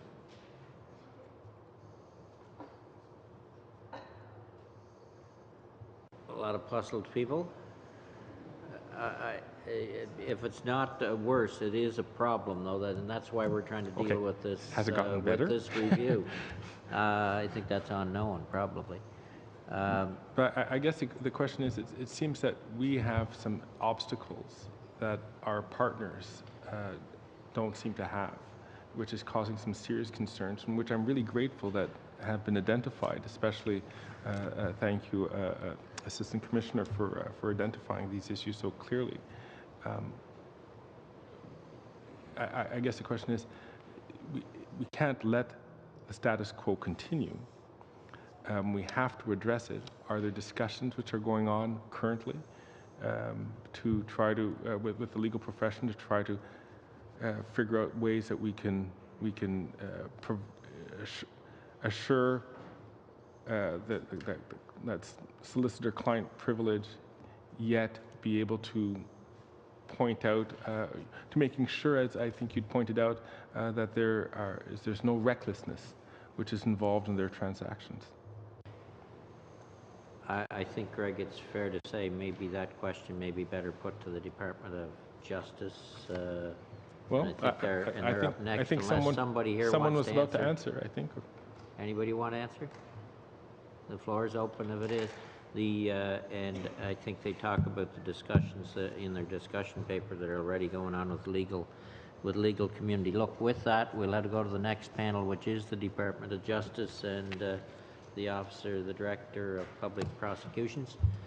Thank you all. I would say that if any of you further information that you think might be valuable to the committee, send it to the clerk or give one of us a call, and because I think, as you can note, we're at the moment trying to find ourselves, trying to find a way through this fog of this issue as well. So with that, we'll adjourn for 3 minutes and bring up the next panel. Thank you very much.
reconvene, and welcome to our guests.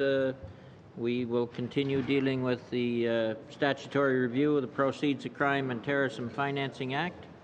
And with us, we have witnesses from the Department of Justice and the Office of the Director of Public Prosecutions. Before we start, we do have to, we've got a vote. Bells at 6:15. We really have two motions that we need to deal with in camera before we go to that vote, so that we have the financing in place to deal with this issue.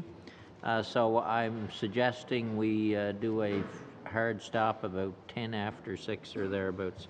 So with that, I'll turn it over to our witnesses with the Department of Justice, Mr. St. Denis, Senior Counsel, Criminal Law Policy Section. I understand you don't have an opening statement? No, Mr. Chairman, I don't. For questions. And Mr. George Dolhai, Director of Public Prosecutions with the Office of the Director of Public Prosecutions. You have a short statement, George. Go ahead. Welcome. Thank you. Thank you both. Thank you, Mr. Chair. I'll be very brief, owing to the time, and I know the committee wants to get to questions. C'est avec plaisir que je me présente devant le comité. I'm happy to appear before your committee. The Canadian Criminal Prosecution Services has two functions: to provide advice to police services on the legality of evidence-gathering practices in keeping with the rule of law, so that such evidence is admissible for subsequent prosecution. So the cases can be decided based on the admissible evidence. We apply the common law, we apply the statutes when we're advising the police at the investigative stage. Our test for prosecutions has two parts. The first part is a reasonable prospect of conviction, and every prosecution service in the country has basically the same test. There's slight variation in British Columbia. The second part of the test is all common among all prosecution services as well, and that's the public interest. Is there a public interest in undertaking the prosecution? We're evidence-driven. The police have use with respect to intelligence in order to help guide their investigation. By the time we are involved and what our focus is, it's concerning the evidence and evidence gathering. Our considerations are not political or contingent on whether a law is appropriate or not. The public interest, when we apply it on the second part of the test, and in the ordinary course, if there's sufficient evidence, the ordinary rule is you go ahead with prosecution.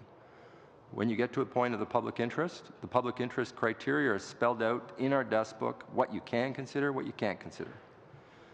Nous sommes pas des enquêteurs.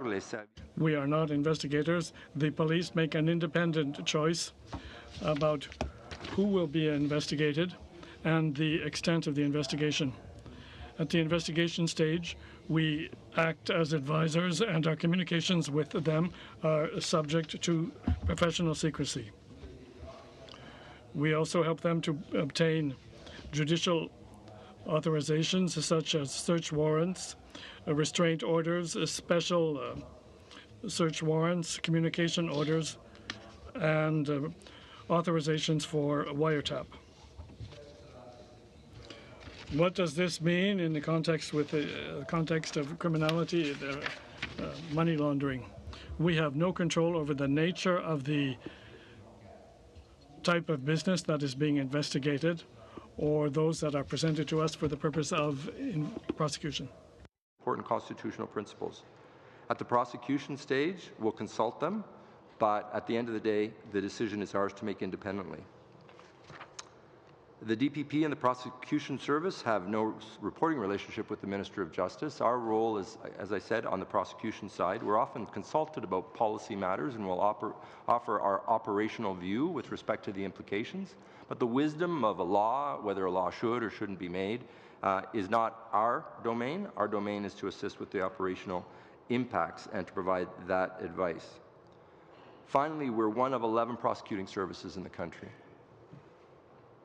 Parliament has given that responsibility to the provinces and to us.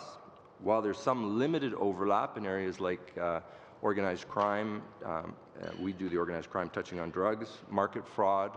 We have a joint jurisdiction on terrorism, although to date all terrorism prosecutions have been undertaken by the PPSC. There's considerable cooperation on an operational level among all the jurisdictions, but we are distinct. We prosecute all the federal statutes, the criminal code as it relates to organized crime and terrorism, and the provinces will prosecute the criminal code with respect to such offences as fraud, as I said already. In the Northern Territories, the PPSC, we prosecute all criminal offences. So both the drug offences and the criminal code offences that you would normally think of. Le service des poursuites pénales est responsable de la poursuite. We are responsible for prosecution of offenses relating to money laundering and possession of the proceeds of crime when the underlying offense is under federal jurisdiction. And we're also responsible for prosecuting offenses relating to terrorism funding. We are also responsible for prosecutions for the recycling of the proceeds of crime and funding of financing of terrorist activities. I'd be happy to answer any questions you may have. Thank you both. We'll go to 5-minute rounds. That way we'll be able to get about 8 people on. Ms. O'Connell. Thank you. I guess I'm going to start with the Department of Justice, but either of you want to jump in. Certainly one of the biggest issues we've heard about already is the issue involving the legal profession and reporting based on the Supreme Court decision, I think in 2015. And a lot of the reporting that's been done since then is the Department of Justice is working on how to basically how to reframe or rephrase some of the legal definitions to comply with the Supreme Court, but to allow of the reporting to, for example, FINTRAC or some of these other agencies.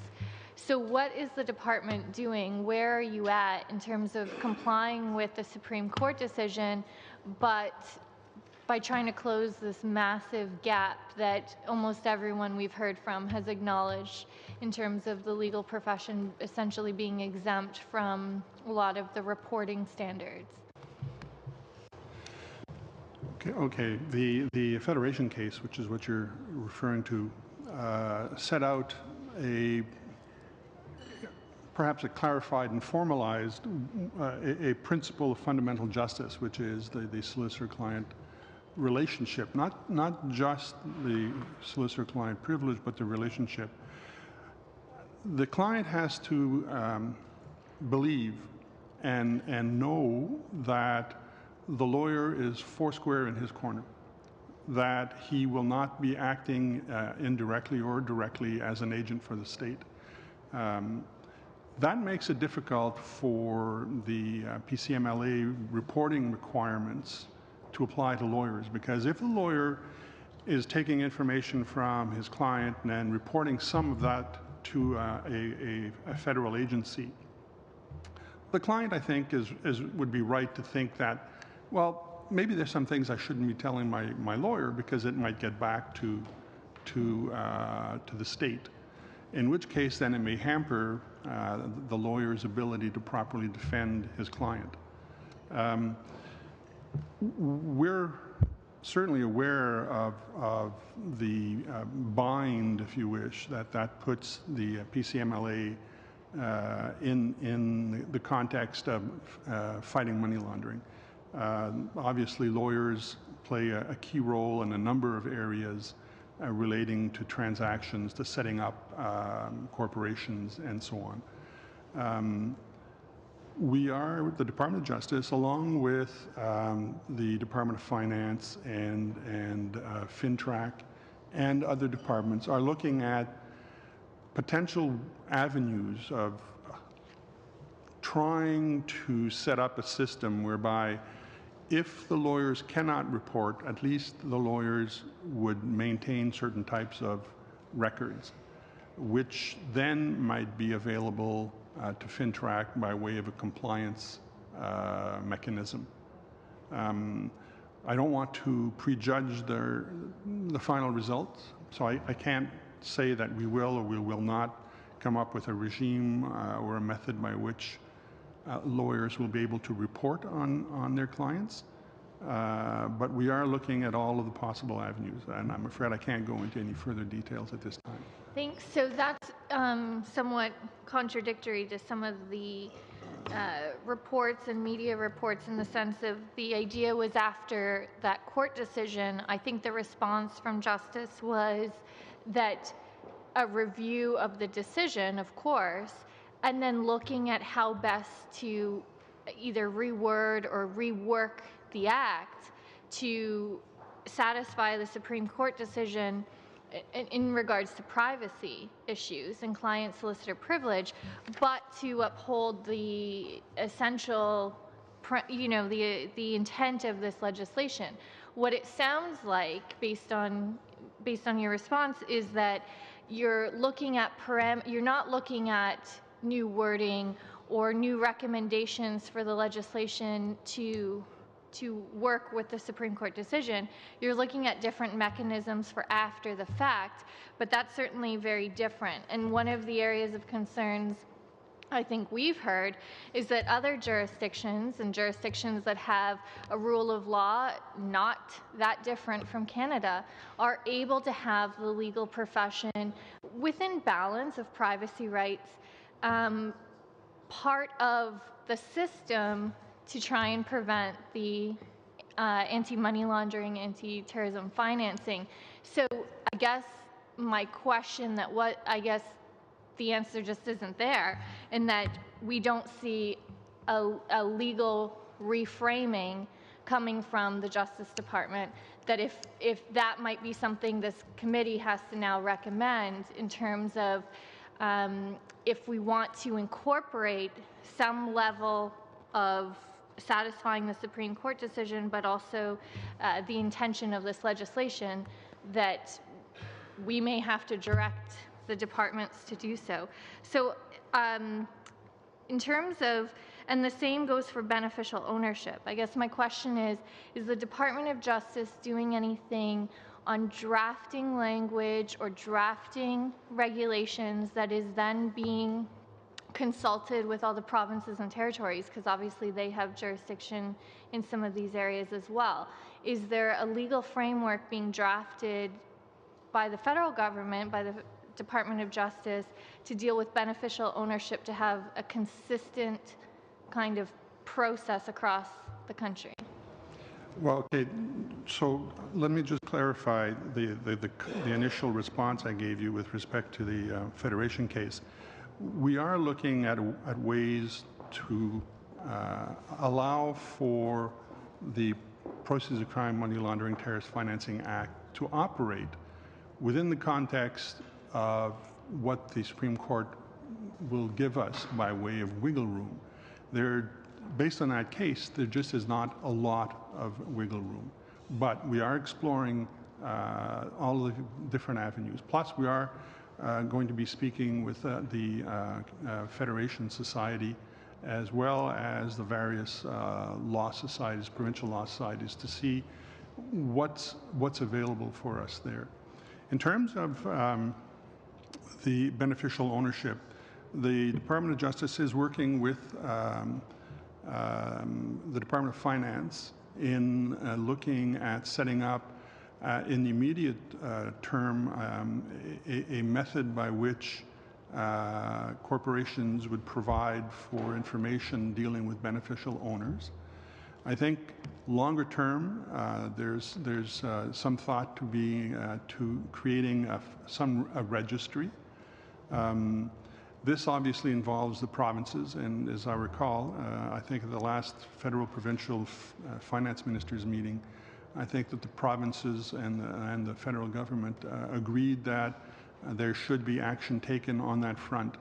And in light of the fact that the provinces, several provinces have legislation allowing for the incorporation of organizations, it's important for us to work with them so that we can come up with a scheme that will allow us to obtain that kind of information. That is to say, who is ultimately the owner or the beneficial owner of a corporation that's being set up. So, to your immediate question, are we drafting something? No, we're not. We are in the process of developing an approach that will then result in our going to drafting. Okay, thank you, Mr. Commish. So thank you both for being here. My first question is, we were told by previous witnesses that these are typically very complex cases. They require, that they're difficult to prosecute. They have multiple agencies involved. So can you give me an estimate on the typical length of a case? Prosecution and hopefully a conviction. Thank you, Mr. Chair. There's no typical length. It very much depends on the nature of the case. I can give you an example, a recent example, for example, that I think is at the extreme end, but is illustrative. The case of Chun. Chun was a case that began in 2002 when Mr. Chun was stopped at Montreal International Airport with $600,000 US. From there, the investigation wound through to Israel, to Cuba, to Cambodia. MLATs were obtained. A witness who was in custody in the United States was made available for trial. The matter went on, and eventually it was also determined that he had two currency exchange companies in Canada. And then in Cambodia, the link was a bank that had been created specifically to launder the money in Cambodia. The matter concluded in 2015, I believe, and let's get the exact dates. And thereafter, there was a forfeiture of the bank, of the $600,000, two properties that were located in Canada, and he and his wife, they were both in the matter together, were sentenced to 8 years in March 2015 is the date. So 2002 to March 2015. Again, that's at the very outside range. There were a number of factors that played into it. So can I just ask you then, the Supreme Court decisions, the Jordan decision, which provides for time lengths between moment you're charged to the moment that you are before court, have your case heard, how has that affected the prosecution of these types of cases? Well, I took a look to see our statistics in terms of cases where there were money laundering or proceeds of crime alone, as opposed to tied with a drug offense. Were any of those Jordan stayed? And no, they haven't been. Jordan, mind you, we're still in early days on Jordan. Jordan came in July 2016. I can tell you that overall on our caseload, we've had 382 cases implicated in respect of Jordan. Out of those, the court has granted a stay in 21%. The court has refused in 37%. There are applications pending as of January, where our current stats are just coming in. But this January this year, 16%, and we stayed 26%. So as between court and our stays, that was 48% of the cases, but the total is 382 cases. So that represents, in our total holding, less than 0.5% of our total cases. Of your total cases. But how is that affecting your decisions to proceed with a case?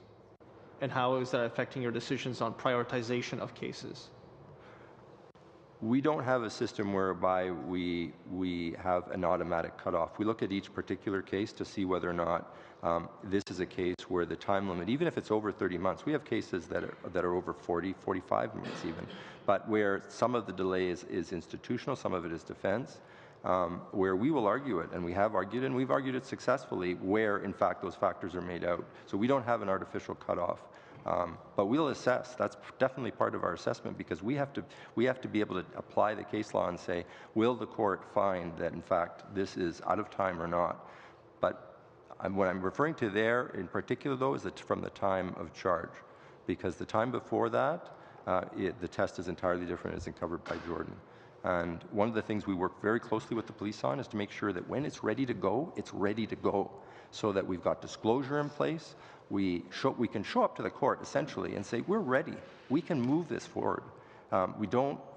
We instituted a very proactive case management process with respect to our major cases, our high complexity cases, because they're only 2.5% of our cases, drug cases, for example, but they take up 30% of our time. So we have to manage them well. So we've instituted that in order to make sure that we can get through there. But a significant part of that is making sure you're ready when the thing is going, when the charge is laid. So I hope I've been able to answer your question. Very quick one. So, because you mentioned that that's for money laundering cases, excluding when there's a drug charge, and when there is a drug charge associated with it as well. The 382 is all of our cases. So that's all that's been affected, and the actual ones that have been stayed are 182 since Jordan in our total. So that, as I say, that represents less than 0.4 of 1% of our cases that we deal with in a year. So we deal with roughly with about 70,000 cases, close out about 30 to 35, depends on the year. Mr. Dussault.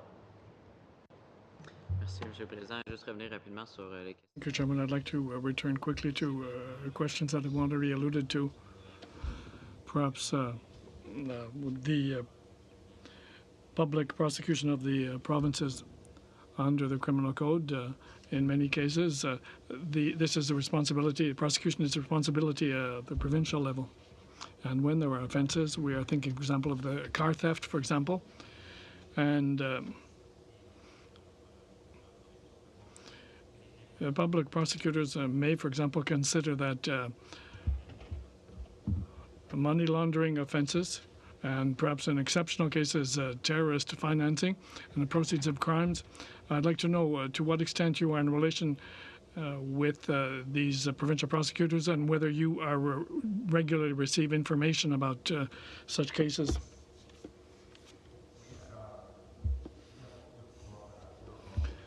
I would say that there is a good deal of cooperation between the prosecution services, and if there is a particular circumstance where charges are laid at the provincial and federal levels, then a decision must be made about the level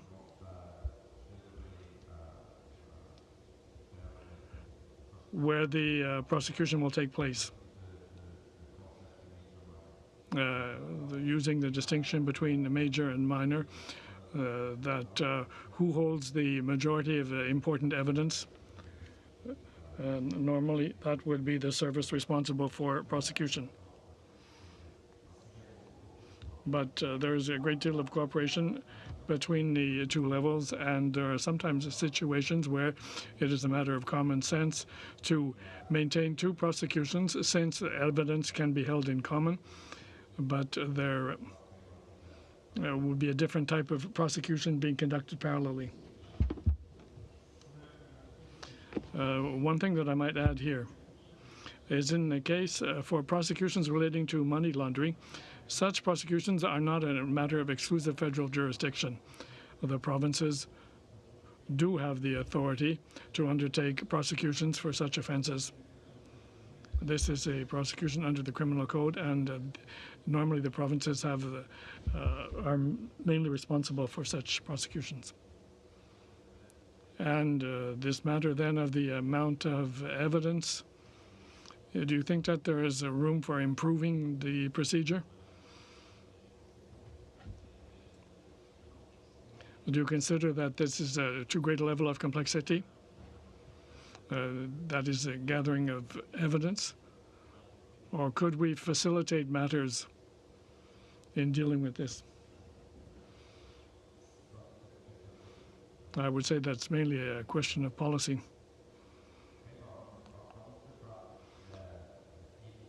But it is impossible to avoid this issue of evidence. There are a lot of people, in my view, and it could be the police, it could be a prosecution or members of the public, who are looking for a golden bullet. I don't think there is any such thing, and it's really a question of evidence. And prosecution here is a good example. In the case of the Churn case, and I've reviewed the file, even though we may have a new technology, it all boils down to the issue of evidence. We have to establish who is the person that entered into communication, who made use of the money, who made use of the property. When we wish to seize or freeze assets. I was looking at where Bitcoin is there. new technology, and emerging technology. But at the end of the day, it's still a question of who is the person on the other end of the computer who's using the computer. How do we establish that? And some of that is going to be the old-fashioned way. In the cases I'm thinking of, it's surveillance, for example, so that when the person communicates, they do something, we can say that and prove that they did something. Those are the connections that we still have to make. Do they pose extra challenges, the technology? For sure they do.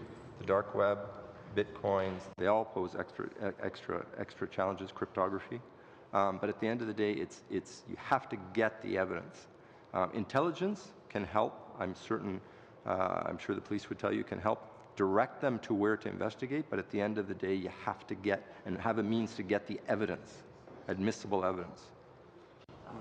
Fait que vous dites, il y a des, juste pour le temps qui me reste, il y a des in the little time that I've left, there were cases where were there cases with convictions involving cryptocurrencies?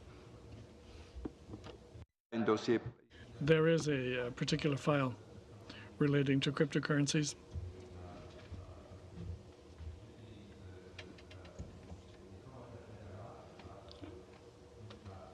And to make a general comment rather than something applying to this particular case,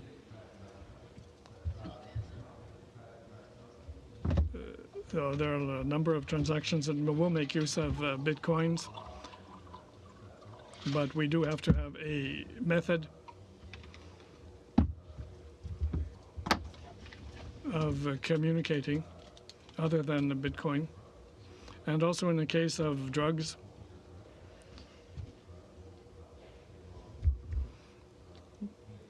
that is in dealing in drugs,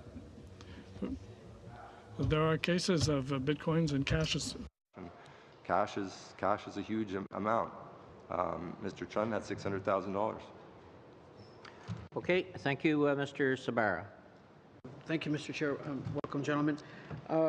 First, quick question: how is the cooperation amongst the various agencies? I think there's like 13 in Canada. I think the number was like something like 13, and 3 pages of acronyms in our book that we were given. But how is the cooperation these days amongst all the agencies? Are we talking about prosecution agencies or prosecution and law enforcement? Prosecution and law enforcement, the collection of information, the sharing of information where appropriate.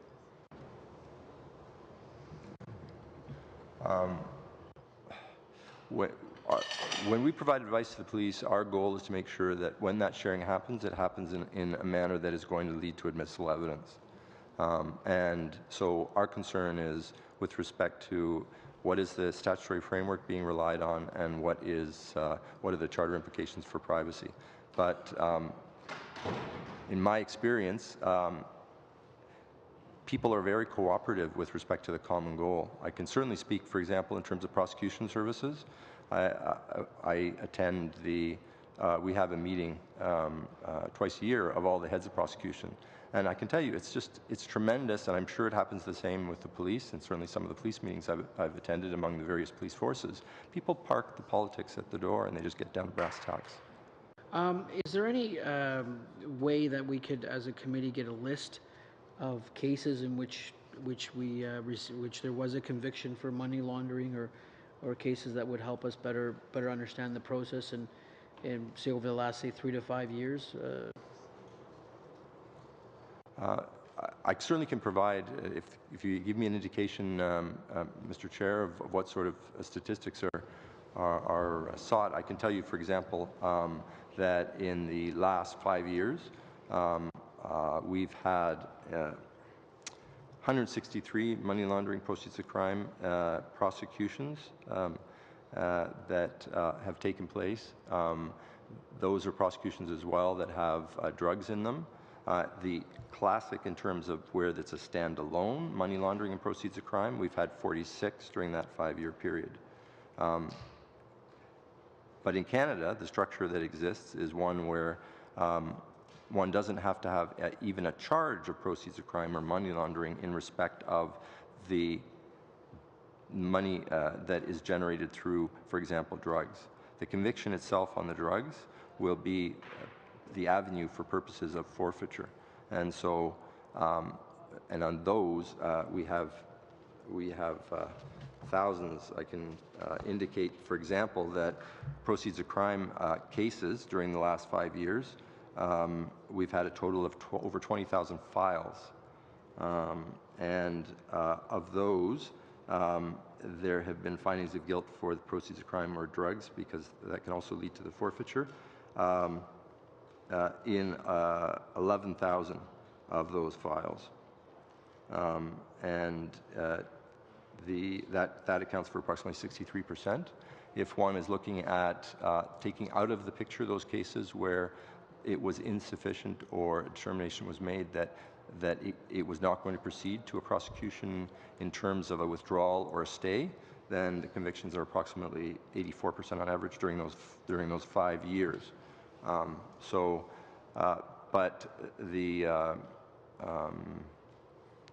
It's a complex mix in Canada because of that arrangement with respect to the substantive offence. And I focus on drugs because the drugs are a significant part of our area. I'm sure if the provincial attorneys general were speaking to you, they would talk about other matters, for example, like ordinary frauds. I'm sure I'll have to go back and read the blues over to get the numbers, but if we could get some of that data from yourselves, that would be great, Chair. Any other questions? One last follow-up, and I don't know if you can answer this, but some of the outgoing, there was an RCMP, forget the chief, commissioner, excuse me, assistant commissioner, and it was in the papers a while ago about the focus within the RCMP where resources were being put in focus, and the comment was made that that a lot of focus was done on, for terrorism purposes, a lot of resources were put there, and a lot less focus was done on organized crime, and obviously their relationship to money laundering.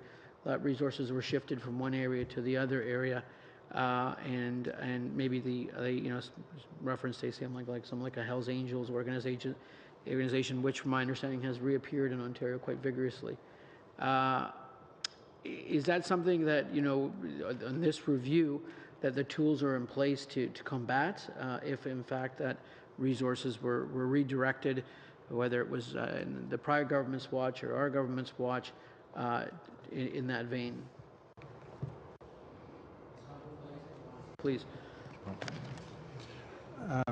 Mr. Chairman, the allocation of resources by the RCMP is, of course, strictly the RCMP's concern. I believe it is correct that they have, over the past few years, focused more on national security and anti-terrorism initiatives or efforts, and may have shifted some of their resources from criminal investigations to those areas. But if you want additional information, I'm sure you will be able to ask the RCMP for that kind of information. Okay, well, I'll leave it there. Mr. Kelly. Thank you. And my questions were in the same vein and similar to what Mr. Sabera had asked, and so maybe I'll just ask for clarity on this. The conviction rate on money laundering, you said 84%. What did that refer to? That's the percentage of convictions of the 100. You also mentioned a number 163 present cases. What was that 84%? What that represent? That 84% represented the cases that had either proceeds of crime or money laundering in them, and other offenses as well, drugs. That represents that when you take out of that figure the withdrawals and stays by the Crown, putting aside judicial stays because those are a different sort of concern or matter. But when those are taken out, that's what that referred to. If you left them in, it's approximately 63%. That's for that. With respect to the standalone, I didn't give this figure. With respect to the standalone money laundering and proceeds of crime cases, there were 46 of those And if you take out the stays or withdrawals, the conviction rate is 78%. Again, each case is one that's going to go on its own. It's on its own evidence. As the Crown, our responsibility is to fairly and vigorously put forward the evidence that we have before the courts and to get a determination on the merits. In that context, that's what occurred. The 46, those are standalone.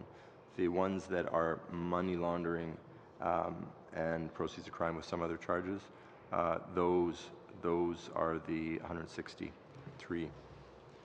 But I can provide those stats for the committee so that you're not having to write them. Sure. Down. But I'm certainly happy to answer any questions about them too. Oh, okay. Sorry. Now this may be difficult for you to answer because you are you only deal with, or you make decisions on cases that can be reasonably, that you reasonably believe you could win and that are in the public interest. How widespread is the crime of money laundering where winning cases cannot be put together, and thus justice cannot be done in these cases? We've been told by the last panel of the complexity, the difficulty, and a sort of litany of challenges that face putting together a case that can go from investigation to a charge laid to a conviction. How are we doing in the broader realm of actually punishing this crime? Unfortunately, I can't really comment on what is not in a position to be presented for purposes of a charge. Our folks are regularly consulted by the police on a whole host of investigations in this area as in other areas where decisions are made, and they're in the best position to make those decisions as to how much further they're going to be able to get in an investigation. So I'm not able to comment on that part of it. Okay. Can you tell the committee anything about your provincial counterparts and how the prosecution of money laundering is handled at the provincial level? In my past business life, we'd repeatedly been made aware that of complaints that from prosecution of lack of resources to be able to prosecute fraud, and money laundering is a type of fraud. How are we doing at the provincial level, in your opinion? Again, I'm not able to comment on the provincial statistics because I don't have them. I do not have the provincial statistics. What I can indicate is that in the provinces, they have two different regimes. They have the criminal code regime. I think virtually every province has a civil forfeiture regime as well, which we don't have federally. Do you need point clarification? No. Just coming to Greg, but is there any case studies of an actual case that the committee could see on money laundering? I mean, if we were to go to the case record, we'd have a volume of stuff. Yeah. Is there any case studies of an actual case on money laundering that we could be made available to us? And you mean, in order to get your head around all the issues relating to a case in court, and actually it'd include investigators' investigation or some of the things in the record, is there any such thing available? Well, I had mentioned the Chun case, and I'm thinking that perhaps the Chun case, the reasons for judgment might be of assistance to the committee, because the thing with respect to when you get to a closed case and there's a determination made by the judge, you have the reasons, and the judge synthesizes all the evidence and indicates essentially what had to come together to have that finding by the court. So that might be a case that I could supply. If that might be of assistance. If you could supply that to us, and people at their leisure could have a look at it. I think it'd kind of get our heads around it, Mr. Fergus. Well, thank you very much, Mr. Chair. And matter of fact, so again, sort of following up on what the chair said, it would be great to have that exemplar of a money laundering case, but it would also be very helpful to get back to Mr. Sarbara's point, is that if we had a list, of course, of all the successful prosecutions of money laundering cases, notwithstanding the distinction that you made, but just money laundering cases, if it were at all possible, over the last 5 years, that would be very helpful as well, just to understand the flow there. I'd like to come back to a couple of reports ago. The Senate Banking and Commerce Committee did the first study on the legislation, the 2000 legislation that started to include proceeds, the Terrorism Financing Act. Also, again, in the review in 2013, same committee, they pointed out to the gap that exists, of course, in terms of what, as we start off the conversation, in terms of what happens with the legal profession in terms of whether or not we can identify beneficial ownership or to understand what is going on in those transactions. So for the last 15 years now, we've been talking about the same issue. Et Monsieur Saint-Denis, vous avez mentionné que vous êtes rendu à un point que... You seem to have reached a point where there are discussions, but no proposal as such, no options being offered. When do you think we will have reached a conclusion with the legal profession in Canada on this particular issue? I don't think I'm in a position to give you a precise answer to your question. First of all, we're going to have to identify what will be possible in view of the decision taken by the Supreme Court in the Confederation case, because it won't be easy, because if you've read this case, you will realize that there is very little latitude to require information from lawyers or to impose a requirement with respect to the submission of information relating to their client. It would be a matter then of exploring the several possibilities that are available and of checking with our charter experts about whether what we are contemplating would be possible. Or will we once again be facing another constitutional challenge that we will end up losing? So it's important then for us to find a way of doing something. We are working with the Department of Finance on this, as well as with FINTRAC. And as I explained, we hope that we will be able to work with the various provincial bars to determine whether they are able to obtain certain types of information that we cannot obtain at the federal level. The bars come under provincial legislation, and it might be possible with the collaboration of such bars that such information might be made available to us later on. Knowing when it might be ready, I can't give you a precise date. You are quite right. I think I'm sorry for asking this question a precise date. I was simply interested in knowing whether discussions were underway at the present time with a reasonable time frame, and so that we could expect some decision. My second question relates to this same issue. Could you identify what, in your view, who are the most eminent legal minds in Canada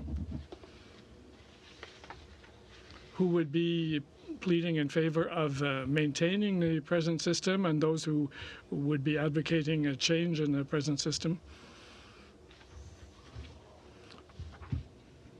So we might have an idea of how this question might evolve. Do you have any idea then of people who we could invite to the committee to hear from them? On the spot, unfortunately, I can't give you an answer. We can give you some time to think it over if you would like to make some suggestions to the committee clerk. Certainly. I can certainly find out who might be available, discuss the matter with my colleagues in the department, as well as the Department of Finance as well, because for some time now the Department of Finance has been attempting to deal with this issue, and they have had an opportunity to look into it in greater depth. But what I can do then is carry out my own personal investigation and send you the names of experts. If you got a suggestion of a couple of names at a later date, Mr. Sentini, that'd be helpful, because we're trying to find the parameters of where we can go in this study as well. That may be within 10 days, so that when we come back to the next break? Yes, he'll, before we come back after the 2-week constituency time. Mr. McLeod, last question. Mr. Chairman, thank you. Just one small point of information. I want to make sure you're looking for individuals who would be able to testify in respect of the solicitor-client privilege in the context of the PCML-TFA. That is correct? Yes. Okay. Okay, Mr. McLeod. Yeah, Mr. Chair, just quickly, regarding the PPSC and their presence in across the country with 11 regional offices and I think 900 employees. I just wanted to ask what their track record is like, how many prosecutions for money laundering and terrorist financing resulted in a conviction, and how many of these were settled prior to the conclusion of a trial, maybe of the last 5 years or so. Yeah. With respect to money laundering, I can indicate that for the files where it's standalone money laundering or proceeds of crime, there have been 46 files during the last 5 years. Of those 46, 25 were stayed or withdrawn by the Crown, and 21 were adjudicated, 18 convicted, guilty plea or after trial, and 5 acquitted, and no judicial stays. Those are with respect to the standalone money laundering proceeds of crime. With respect to the offenses that include other charges beyond those, the number is 163, and I can provide you with the breakdown if you'd like with respect to findings of guilt, stays, and withdrawals. Thank you. Thank you for the response. I'm curious, you have 11 different regional offices, and I got to ask you, because I represent Northwest Territories. I'm not sure we have a presence regarding this issue in Northwest Territories, but maybe you could tell me if you do or not. But what are some of the challenges that are out there that all 11 offices are facing that are fairly consistent across the board? Firstly, we do have a presence, of course, in the Northwest Territories. I'm actually responsible for the offices in the 3 territories as part of my part of the organization. We do not have, and we have not had significant money laundering proceeds of crime cases there. Part of the reason being that even the drug portion is not the primary portion of what is occurring there, although there is definitely an increase that is happening, and an increase both in terms of the quantity and the severity of what is occurring, including such things as fentanyl, the scourge that everyone has mentioned a number of times. With respect to the other offices across the country and those that are encountering, the issues are, again, how do you get the evidence? How do you get to from our perspective, how do we advise the police in order to assist them so that investigatory decisions they're making will help them get admissible evidence? And that is the challenge, whether that's in respect of technology, cryptography, privacy issues with respect to computers, handheld devices, getting information and meeting the threshold for production orders, which is reasonable grounds threshold, like a search warrant. It's getting the evidence from all those various pieces. Okay, with that, because we will have to go into camera to deal with a couple of items, thank you both for appearing. There may come an opportunity where we may have to invite you back. I'm not sure as we go down the process on this particular review on this proceeds of crime. So with that, thank you very much, and we will suspend to go in camera. Thank you, Mr. Chair.